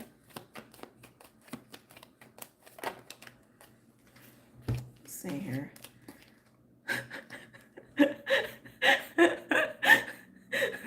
Sorry, I just love my job. We have Eight of Cups, Temperance, which is my card of divine guardians and divine intervention and divine timing, also patience and healing and all that stuff, and the King of Wands to the Queen of Wands. Yeah, the Eight of Cups is interesting here because I don't feel you taking action. I don't feel you're actually moving physically moving anything necessarily. I feel so much of like a lot of internal swishing, but also pulling in is what I feel. So it almost seems like you're co-creating with spirit here with Temperance, and it's bringing into the fold King of Wands is what this is. And I do feel a lot of creativity here with you. A lot of heat, a lot of passion, a lot of creativity. In a way, it's like, I think a couple things are happening. I think you are manifesting someone to you, but you're doing it with spirit. You're not doing it alone. Spirit is actually assisting you here, and you may even know that to an extent. But I also feel like there's the stirring within you is also this union of self that's happening, to get you in a position to create, to purely create something and be ready to actually do it in your physical reality. You're just really in your feminine right now. So you're in the stirrings of it, but you're going to hit a point of union of self, potentially even with someone else, where boom, you can actually act on it. Wow. Okay. Who's next? Oh yeah, Scorpio. Hold on, I gotta blow my nose again. I'll run out of tissues today.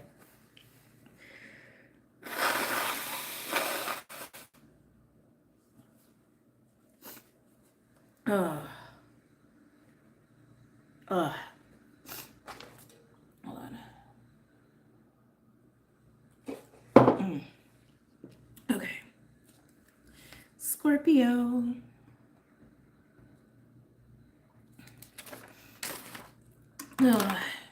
Scorpios, I hope you guys had a great birthday season. Let's go ahead and get into yours here with Scorpio.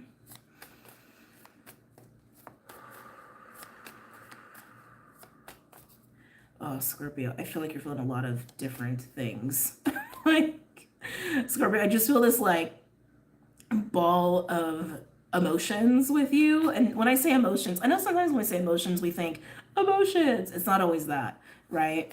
Um, charged emotions. Charged emotions. I'm getting little bits of irritation. I'm definitely getting some like sexual energy with you.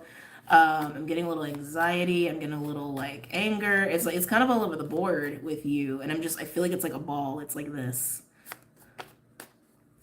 Can I get a card for Scorpio?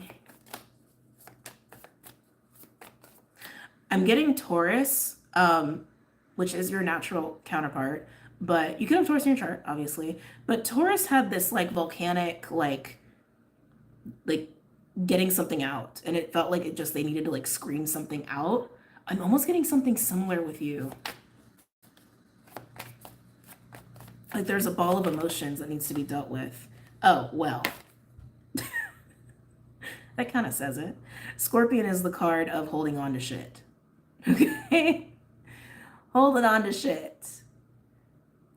You gotta let go of some shit, Scorpio.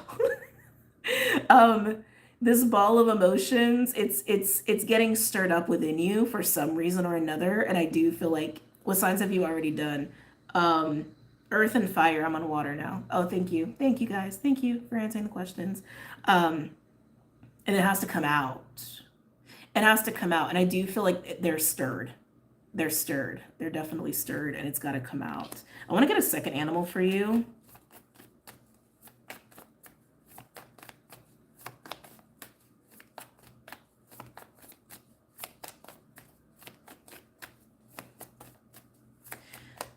Okay, they just gave me the weirdest visual. Hang in there with the metaphor. They showed me a scorpion and like latching onto a ball of dirt, which I don't think they do. That like reminds me of dung beetles, right? I was like, that's a weird visual. Whatever this is you need to get out. I'm trying to think of how to say this. You've been keeping it like I'm trying to find the right words here. It's brought you comfort to hold on to it. There we go. It's brought you some sense of comfort to hold on to whatever this ball of emotions are, which sometimes we do. Not just Scorpios, but like generally sometimes people do that because like if you keep your own pain like close by, I feel like there's some weird psychology there of like you think it'll never happen to you again, right? But even just speaking to Scorpios, like Scorpios, you're fixed water. You hold on to emotions like nobody else. And you've been holding on this dirt ball of emotions for a while is what I'm gathering. Can I get a second card for Scorpio?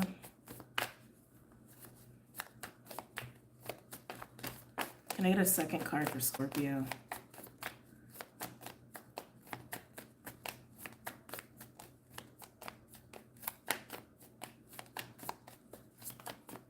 Can I get a second card for Scorpio?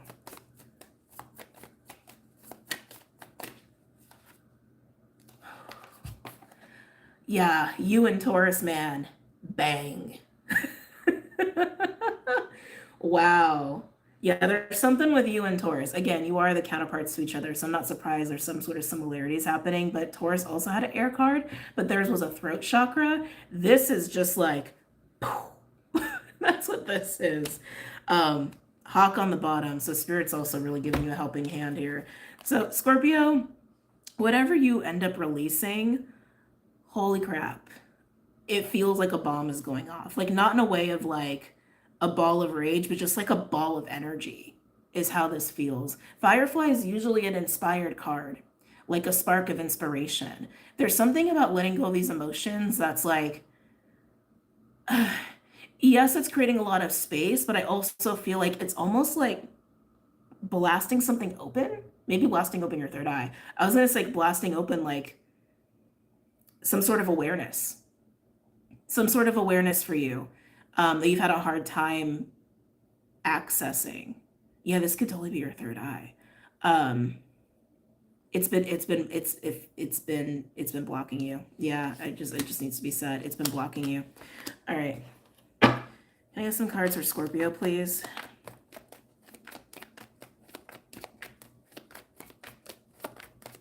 Maybe some of you guys have been constipated. I don't know. It's kind of got that vibe too.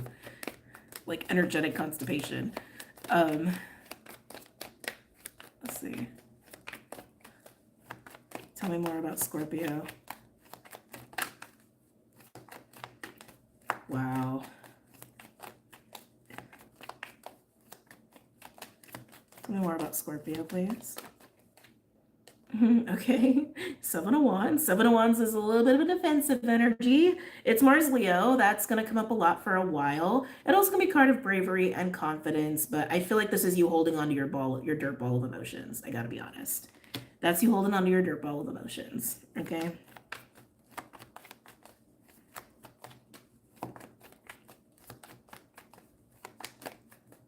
I feel like some of you, this is going to happen because someone triggers you.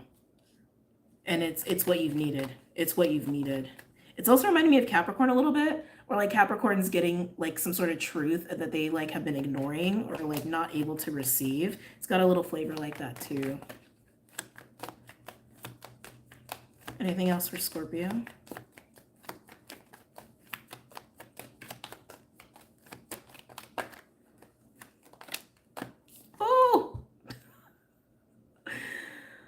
Oh, with the Hanged Man on the bottom too. Yeah, I mean, it's getting repetitive, but Scorpio, you can hold on to that dirt ball if you want to.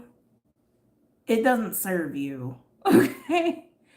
It really doesn't. It really, really doesn't. Whatever these feelings are, whatever it's attached to, it really doesn't. And if you let it go, that Hangman is indicating like it's gonna be a major moment of growth, of epiphany, breakthrough for you, and just release. Honestly, just like straight up release.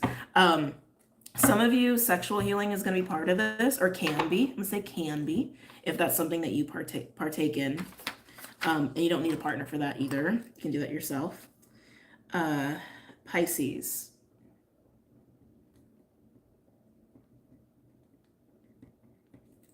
Okay. Okay. Ah! Oh. Sorry. My bad. I grabbed the cards and I didn't realize I grabbed the tripod. My bad. Okay. Pisces. You're still alive. I am. Pisces, Pisces, Pisces. How are my fishies? How are you guys doing? Mystical Lapahai. Hello. Well, maybe you're just in time. We still have air. All right, Pisces. What's going on for Pisces here? Oh, Pisces. Your energy feels nice. Something feels very. You're always a little soft, but like you're feeling soft. I almost want to say nostalgic, maybe a little extra sweet. Something, yeah, I want to say something feels sweet. Maybe you're eating sweets. Pisces. It's giving off like unicorn vibes, like unicorns, rainbows, and butterflies. Like it's giving off those vibes. Pisces.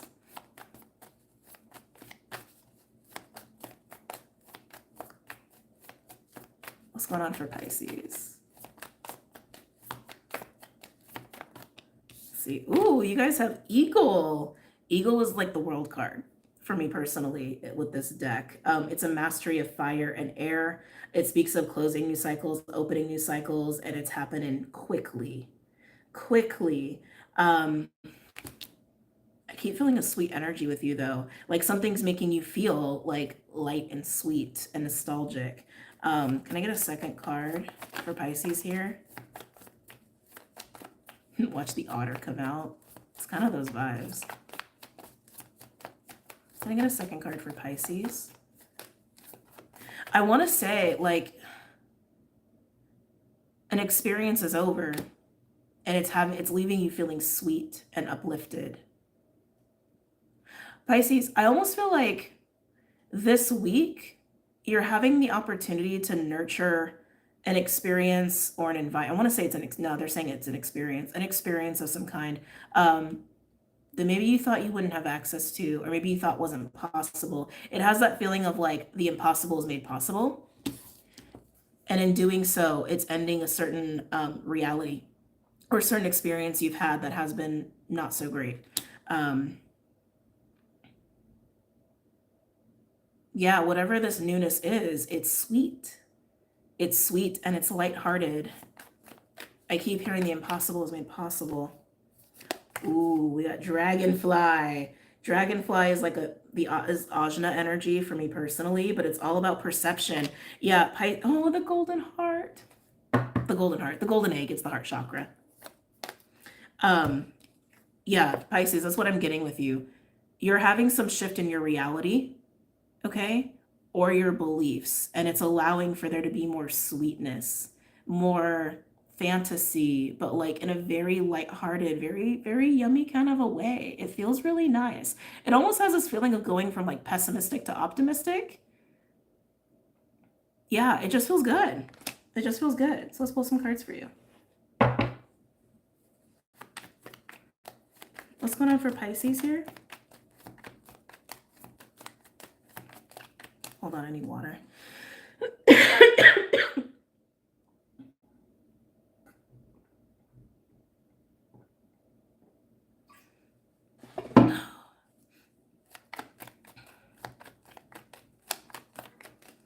For Pisces. Wow. Oh, Lord. Okay, I'm not taking all this, but oh, jeez. Pisces, whatever you've been dealing with, well, it looks very hellish, honestly. This is what's ending for you. 7 of Swords, 5 of Pentacles, and the 5 of Wands. It just, I don't know, this feels like doors slamming in the face. That's like how that feels to me. Doors slamming, it feels like rejection. Maybe a long cycle of feeling rejection or feeling like people just don't want to deal with you. I don't know, it doesn't feel very good. I'm not taking these, but I will show you. Wow. 10 of Swords, Page of Cups, and 4 of Wands. Yeah, this feels like rejection. You can even say abandonment, but I keep getting rejection. Rejection. I think that's ending here. Tell me more for Pisces. Tell me more for Pisces. Moon. Okay. It's kind of par for the course for a Pisces reading. This is technically Pisces, but it's also Cancer, but it is emotions, intuition, subconscious, fears, secrets as well. They're saying closed eye, closed eye, closed eye, closed eye. This is what's changing for you. Like I mentioned before, like you've had this kind of experience or fear. I want to say a fear experience or a pattern of just a lot of rejection, maybe even a lot of just deceit and like shady shit. But you haven't been able to see outside of that. Like these experiences have had you kind of focused in your beliefs around that. Like you're going to keep experiencing that, but that's changing. Yeah, Wheel of Fortune on the bottom, that's changing. Let's see here. Interesting. We have 2 of Swords, Page of Swords, and the Empress. Oh, Pisces. I see. It's funny, a lot about sight and eyes with you. You haven't seen that people are watching you and looking at you with the Page of Swords. They're looking at you like an Empress. Like high quality, high caliber. This is something you haven't seen. You haven't even seen yourself, like men or women, doesn't matter. The Empress, the Emperor, they're highly desirable, okay? They're highly desirable. They have been through a lot. They know a lot. They're very mature. They're very wise. They're very fertile. They're very abundant. They have a lot to offer. They're high quality, right? That's what I'm getting with this with you. You're going from a belief about yourself or reality or experience of people treating you like you're not high quality. And in turn, you've believed this about yourself or you've even rejected yourself. And it's because you couldn't see the truth. You couldn't see the truth that you are high quality and someone may be really treating you treating you the way you should be treated, essentially. And that could be showing that to you, revealing that to you. I'm gonna get one more card for you. Can I get one more for Pisces? Yep. King of Swords. King of Swords is a master of truth. This is also communicating truth, seeing truth. Yeah. You're high quality, Pisces. Almost called you Cancer. You may have Cancer in your chart. You've always been high quality. And just because other people haven't treated you that way doesn't mean that that was the truth. Like, this was coming up in the New Moon Sag live as well on Patreon. Like, oh, no, or was that Virgo? You know what? That might have been the Virgo reading. It might have been Virgo reading, or it might have been the New Moon Sag. I've done so many readings the last couple of days, I don't remember. But one of those, what wanted to come through was any narratives that we have about ourselves, whether it's self-criticism or it's something that someone else has said, that sometimes we don't realize that we're running that loop as if it's our truth. A lot of you already know this, right? But like, maybe you really just need to hear it. Like, just because you're running a loop of a statement doesn't mean it's true. And just because someone said it to you doesn't make it an absolute truth. And I just feel like you're seeing yourself with clearer eyes, with more loving eyes, more honest eyes. And I feel like other people are too. And this is the shift that you're going through in your reality. Oh, they're so sweet. Ah! Yeah. Ooh. Yeah. Very nice, Pisces. Very nice. Oh, I really like that read. We have air left.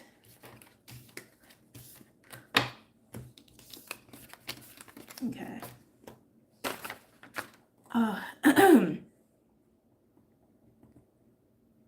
Okay.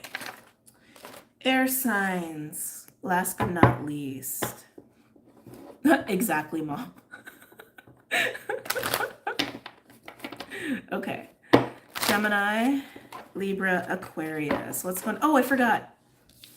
I keep forgetting the Fae for some reason. I don't know. That's also kind of weird. Fae, that's what I meant to. I was starting with the animal deck. Gemini, Libra, Aquarius.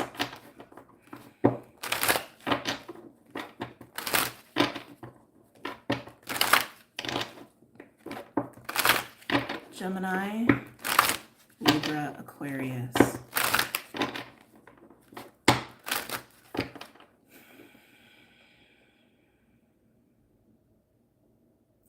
Air signs, some of you guys feel tired. Almost this feeling of like swimming for a long time, and you're like, damn, I'm not quite where I want to be. Like, I want to get there. I'm tired.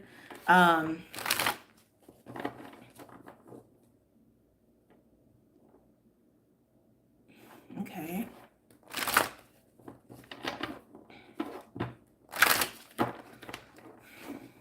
I feel like you want help. You want help. No, is this going to be a heavy ass read? Let's see. Gemini, Libra, Aquarius. Wouldn't be surprised if the Friends card comes out. Some of you guys, I think, just need to ask for help. For those where that applies, it's not for everybody. But I just keep getting this exhausted feeling with you, air signs. Exhausted. Didn't think you'd be needing to do something as long, maybe, that you're doing it, or that something would be as hard as it has been. It just has this feeling of like, I didn't think it would require this much. It's got like this much time, this much energy, this much money. Gemini, Libra, Aquarius. Keep getting a swimming metaphor too. Honesty. So fire signs have this too. So interesting. So air and fire, we know there's the grand trines, right, for air and fire. So I feel like it's just kind of showing them working together.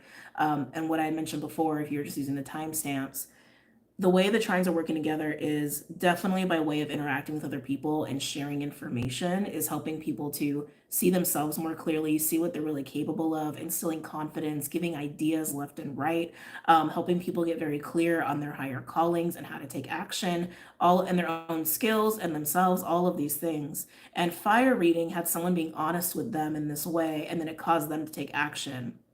But air signs, I feel like this is you. I feel like this is you. I feel like this is you admitting that you're tired. That, yeah, like all the things I was getting before, like admitting that you didn't think something would take so much time or so much money or so much A, B, C, D, E, or just wouldn't be what it has been. And that's taken a toll on you, or it's just become too much for you. Anything else for air signs?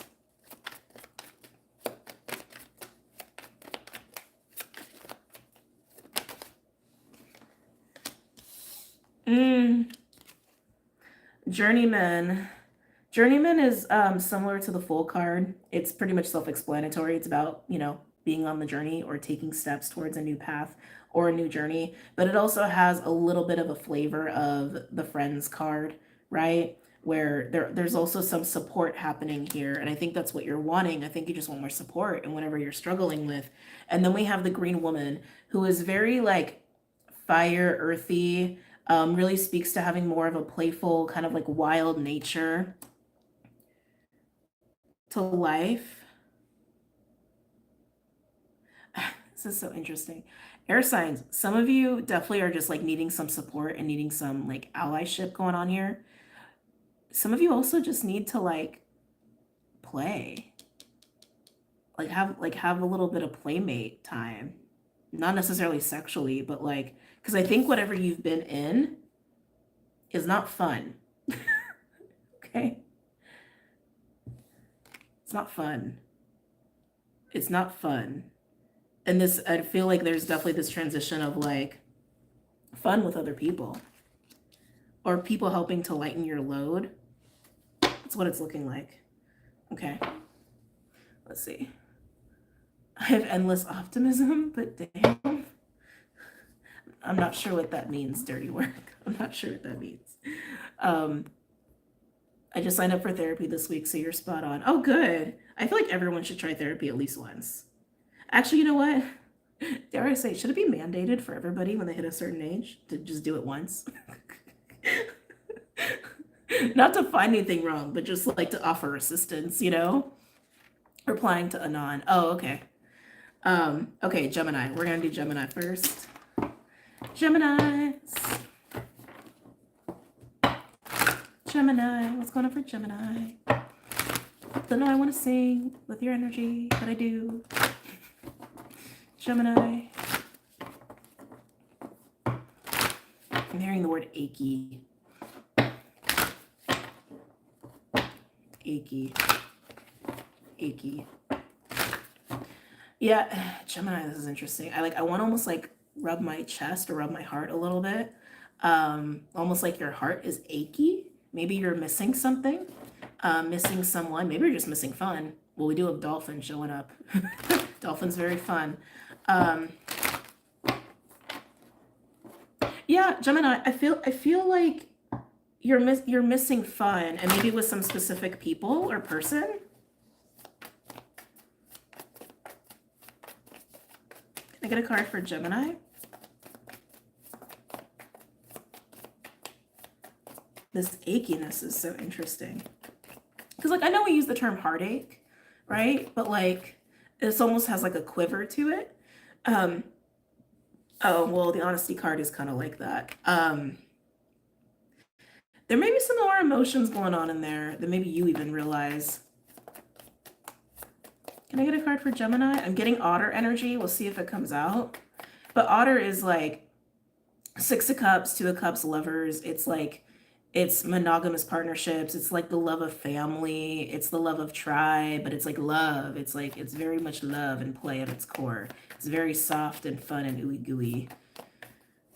Can I get a card for Gemini?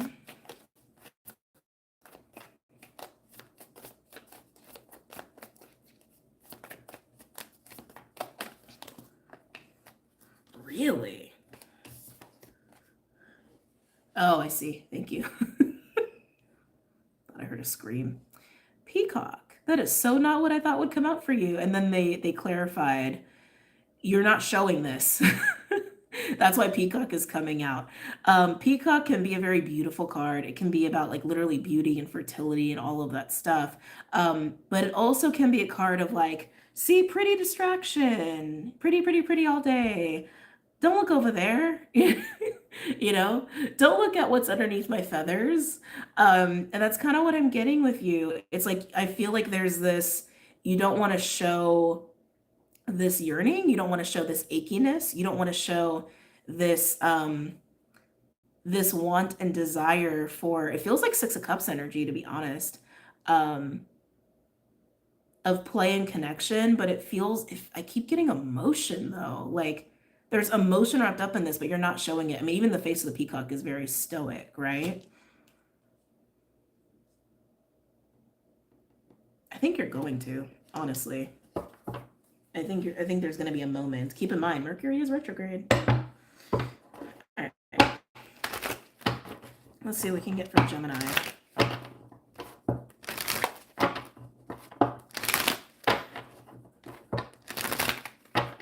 You may even like say certain things to like hide this. I'm like, how do I say this? Like to throw off, I'm hearing throw off the scent is what I'm hearing. You may do or say things to like throw off any indicators that like you're feeling this way. Like to other people. Tell me about Gemini for peacock. Tell me about Gemini for peacock.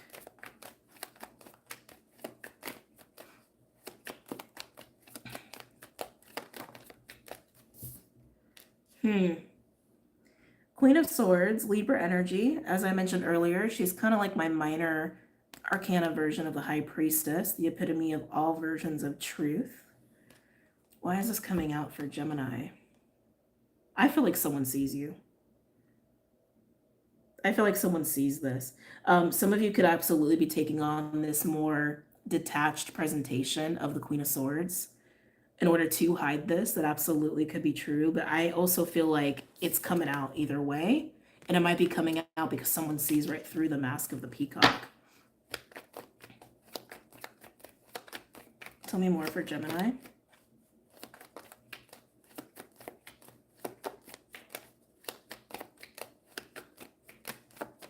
I'm getting something about like lineage energy again. I forget who else had that. There was a sign that had that. I don't remember what element it was. Maybe you guys remember. If you remember, please put it in the comments for other people. But I'm getting a little bit of like an older energy. Like, and some of you, this may be reverse or vice versa. Keep that in mind. But I'm almost feeling like someone who has years on you is seeing this. Maybe even prompting a conversation. But I want to say like has years on you, or maybe is like another generation from you, like a grandparent, right? Or an uncle or an aunt or something like that. It was Capricorn? Okay, thank you. I'm definitely getting that for some of you.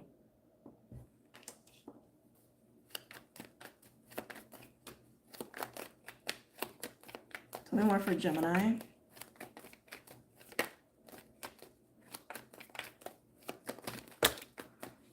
Am I taking these? Yes. Oh. Can I give you a hug, Gemini? We have 5 of Pentacles, 4 of Wands, and the Page of Wands. This is a feeling of being left out and not wanting to be. I don't even think you're actually left out, but that 5 of Pentacles is like a lacking, isolated kind of an energy. But what you're yearning for is the 4 of Wands and the Page of Wands. I'm almost getting like you want a space for your Page of Wands. Like you want to have some sort of space or environment to like be in your Page of Wands energy with other people, but it's not available to you with the 5 of Pentacles, or you think it's not available to you. And it creates this feeling of being left out, but I don't think you are. Some of you, that's a wound of being left out or forgotten or unwanted. Oh, interesting. Or unwanted. Again, I think someone sees this in you or sees this about you, and I think you won't be able to keep the mask up much longer. But some of you definitely have this exterior of the Queen of Swords to hide this. Some of you use your intellect. This is very Gemini. Some of you use your intellect or your words to hide your feelings about this, to hide that you really want this. So you kind of present yourself like this, a little bit more detached, but using your intellect and your words to hide that, to hide those feelings. Oh, Gemini. All right, so we want to Libra.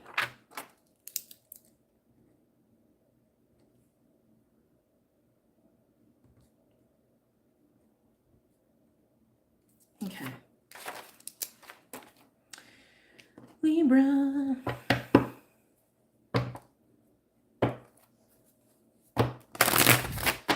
What's going on for Libra?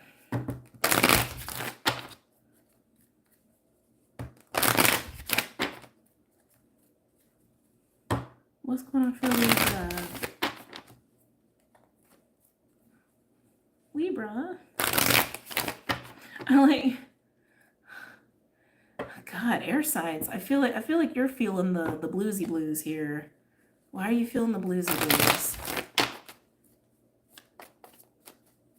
You may be taking some time alone. Oh, you may be taking some time alone. Yeah, Libra, I feel like you're bluesy. You're bluesy.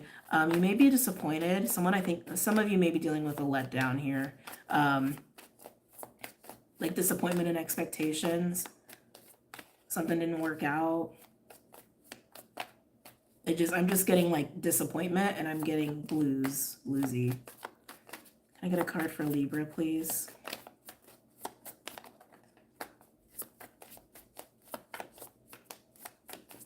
They're also showing me something interesting, and it reminds me of a few cards from the Pocket Archetype deck, where a lot of times they'll have like a little like gold ball somewhere in the card. Like the self card has like the gold ball, and it's like boo, like that. They're showing me a little gold ball for you. Like it's like in like, you know, somewhere in you. I want to say it's your heart, to be honest. But like I feel like you're all like this. But they're highlighting that. They're highlighting this like gold nugget. Maybe actually just reminded me of the gold egg too of the heart chakra. You're feeling very closed up. I feel like you've recently had some sort of disappointment here. And you're feeling sad about it. That's what I'm getting. Libra. Libra.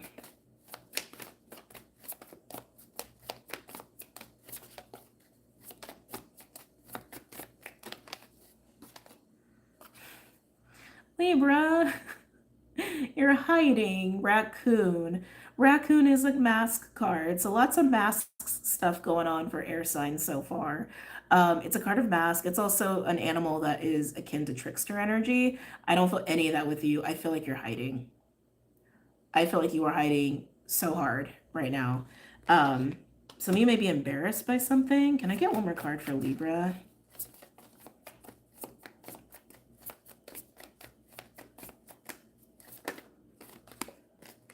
Black egg. Black egg is the throat chakra. Sometimes when this card comes out, I feel like there's something not being expressed that really needs to be expressed. I feel like whatever you're going through right now, Libra, you don't want to share it with anybody. That's just how it's feeling to me. Like you don't want to share it with anybody. You just kind of want to take some time alone and just kind of huddle up in a little ball and just be sad is what I just keep getting with you.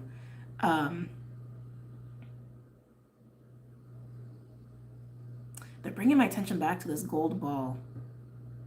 I want to say represents your heart. I do. I want to say represents your heart. Some of you, it's absolutely the throat or your voice. Maybe you started getting very vulnerable, or like you were trying to like take more action into being more open and sharing yourself, sharing who you really are, sharing your truth, sharing your emotions, being vulnerable. And maybe it wasn't received very well. And so you just clam up, or you clammed up because of it. That's kind of what I'm getting. Oh, I want to give you a hug. Let's get some tarot. Yeah, my Nine of Swords already on the bottom. Let's get some tarot cards here. For Raccoon and Black Egg for Libra.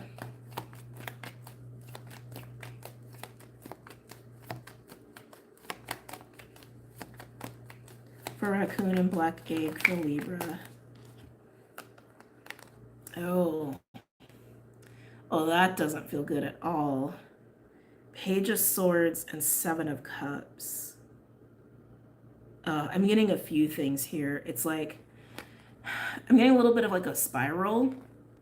Like sometimes when we're not feeling too great, or we're in this kind of like doubtful place, or we're just kind of sad, or just like things are not like pessimistic, for example, we can really let our mind run away with us. And I'm feeling that here a little bit. I almost feel like there's some stirrings of the mind happening with you because of how you're feeling, and it's almost making your experience worse, or it's making you feel worse about what has happened, or even worse about yourself. And I'm definitely feeling that a little bit.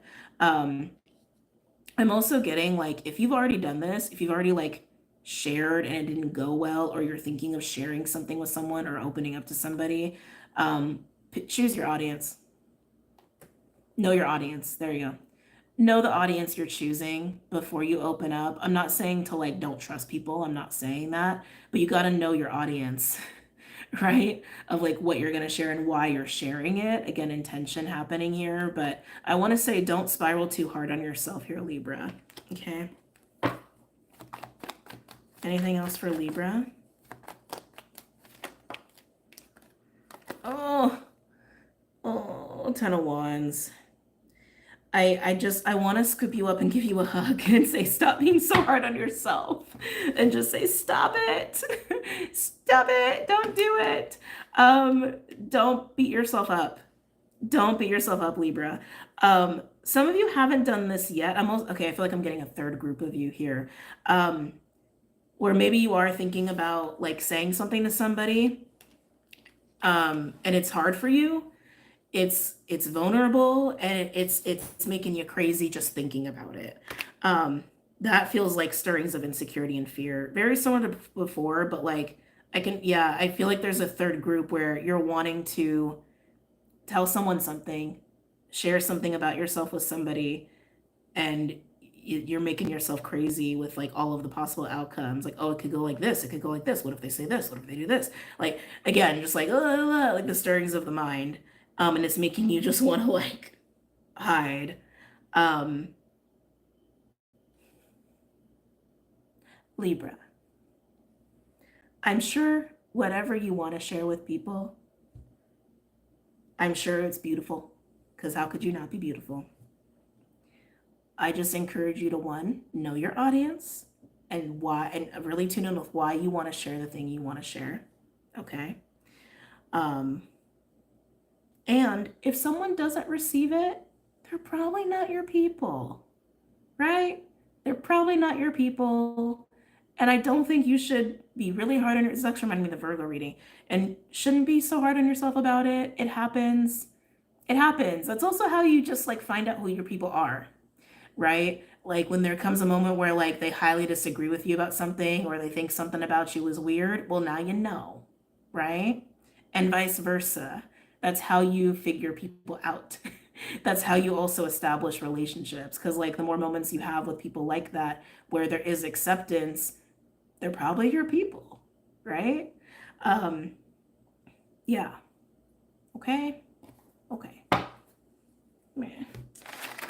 Aquarius.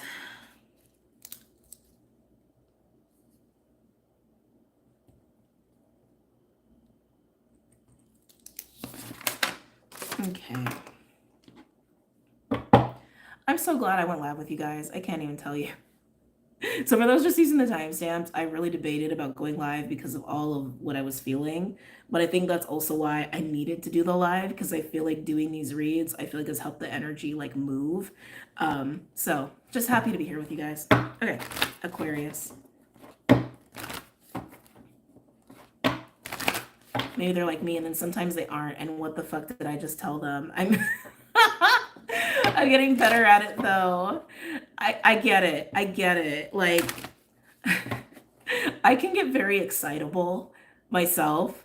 And when I'm like talking to somebody who that's like relatively new and I'm just all excited, I know I'm trying to change my language there. It's not for everybody. My level of excitement and passion is not for everyone. And my interests are definitely not for everyone. And so, yeah, I get it. I get it. I'm with you. You do, like, yeah, over time you get better. Over time you get better. Okay, Aquarius.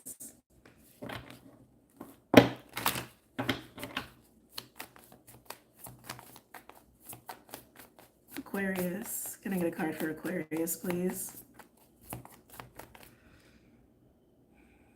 Where are you, Aqua? Are you like not in your body again? What happened? Aquarius, Aquarius.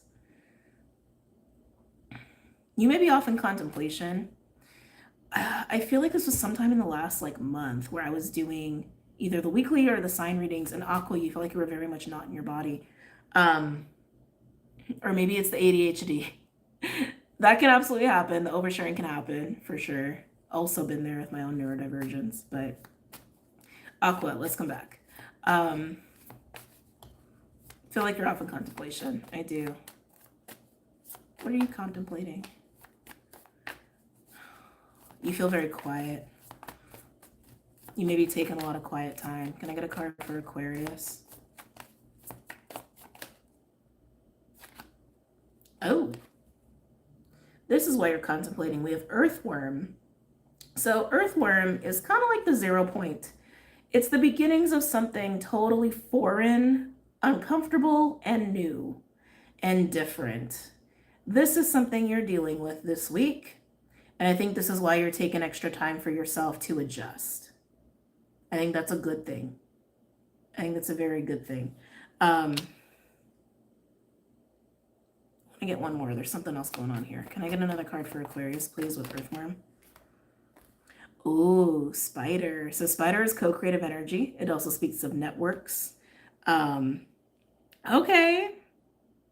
So Aqua, some of you may be finding yourself around some new people. New people, new environment. Some of you, maybe it's a new job that you're getting or starting.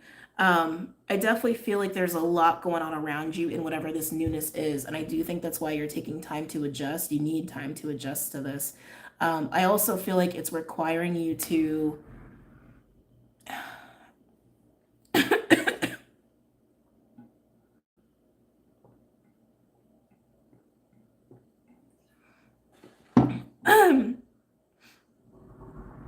I want to say it's requiring you to move differently, navigate differently than you're used to.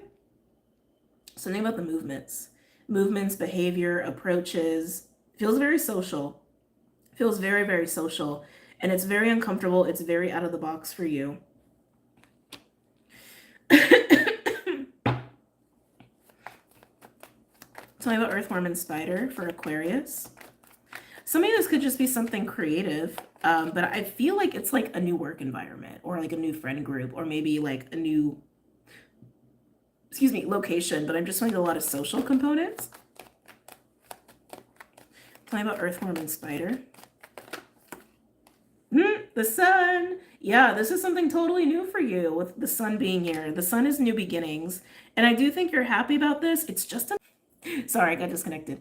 I think you are happy about this. It's just a major adjustment for you.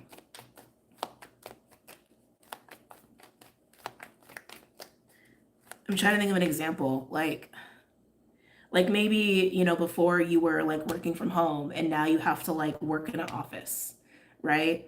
Or maybe before, like maybe you were a writer and now you're like a teacher and you have to like work with kids all day. You know what I mean? It's like, it's got that kind of vibe. Like whatever this newness is, it's a lot more social activity than you're used to, or social components than you're used to. Tell me about Earthworm and Spider for Aquarius. Why does this feel sudden? Some of you, this feels sudden. Why would it be so sudden though? Why would it be? I'm getting 8 of Wands energy. Why would this be so sudden? Something about this newness came into your life really fast. I don't know why that would be, but that's how it's feeling. Yeah, Queen of Pentacles. This is something that's also affecting your material world, your sense of security, stability, and your money. Yeah, as I keep getting like social, yes, like I keep getting like a work environment. It's affecting this part of your life.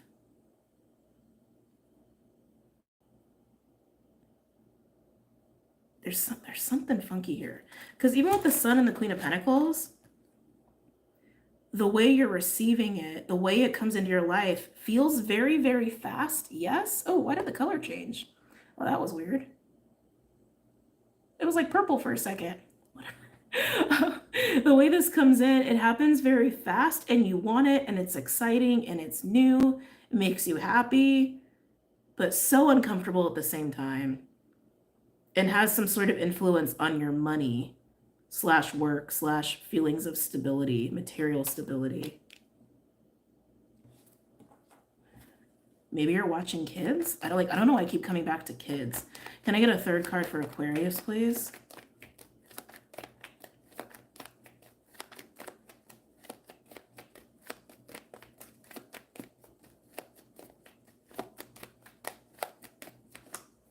Can I get another card for Aquarius, please? So, wow, okay. We have King of Swords and the Two of Pentacles. Yeah, and then the Knight of Cups and the Three of Pentacles. So building.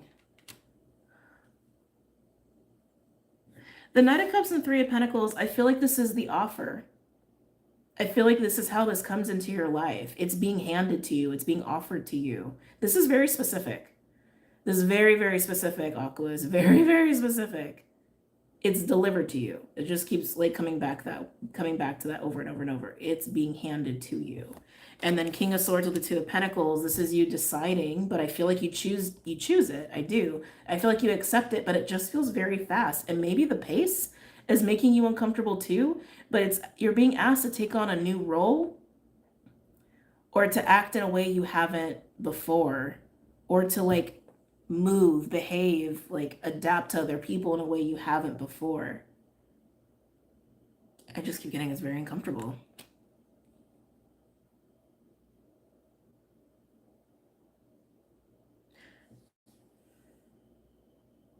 Tell me about the King of Swords. That's you. That's you making a decision. But tell me about King of Swords. Ten of Cups. Yeah, it makes you really happy. Why is this weirding you out, though? It's weird because the cards don't indicate that, but I can feel it. It's weirding you out. I'll just pull a card for that. Why is this weirding out Aquarius? Why is this weirding out Aquarius? Why is this weirding out Aquarius?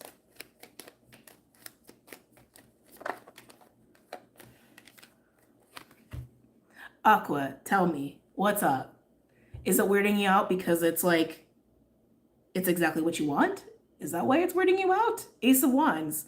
I asked, why is this weirding you out? And the Ace of Wands came out because you want it. Okay. Aqua, I think this is literally a case of like, you're getting exactly what you want in a way that feels good, and in a way where you're being recognized that like this should be for you, and it just is so right that it feels wrong somehow. Okay. Well, it's a great thing, so congratulations. I'm just like, anyway.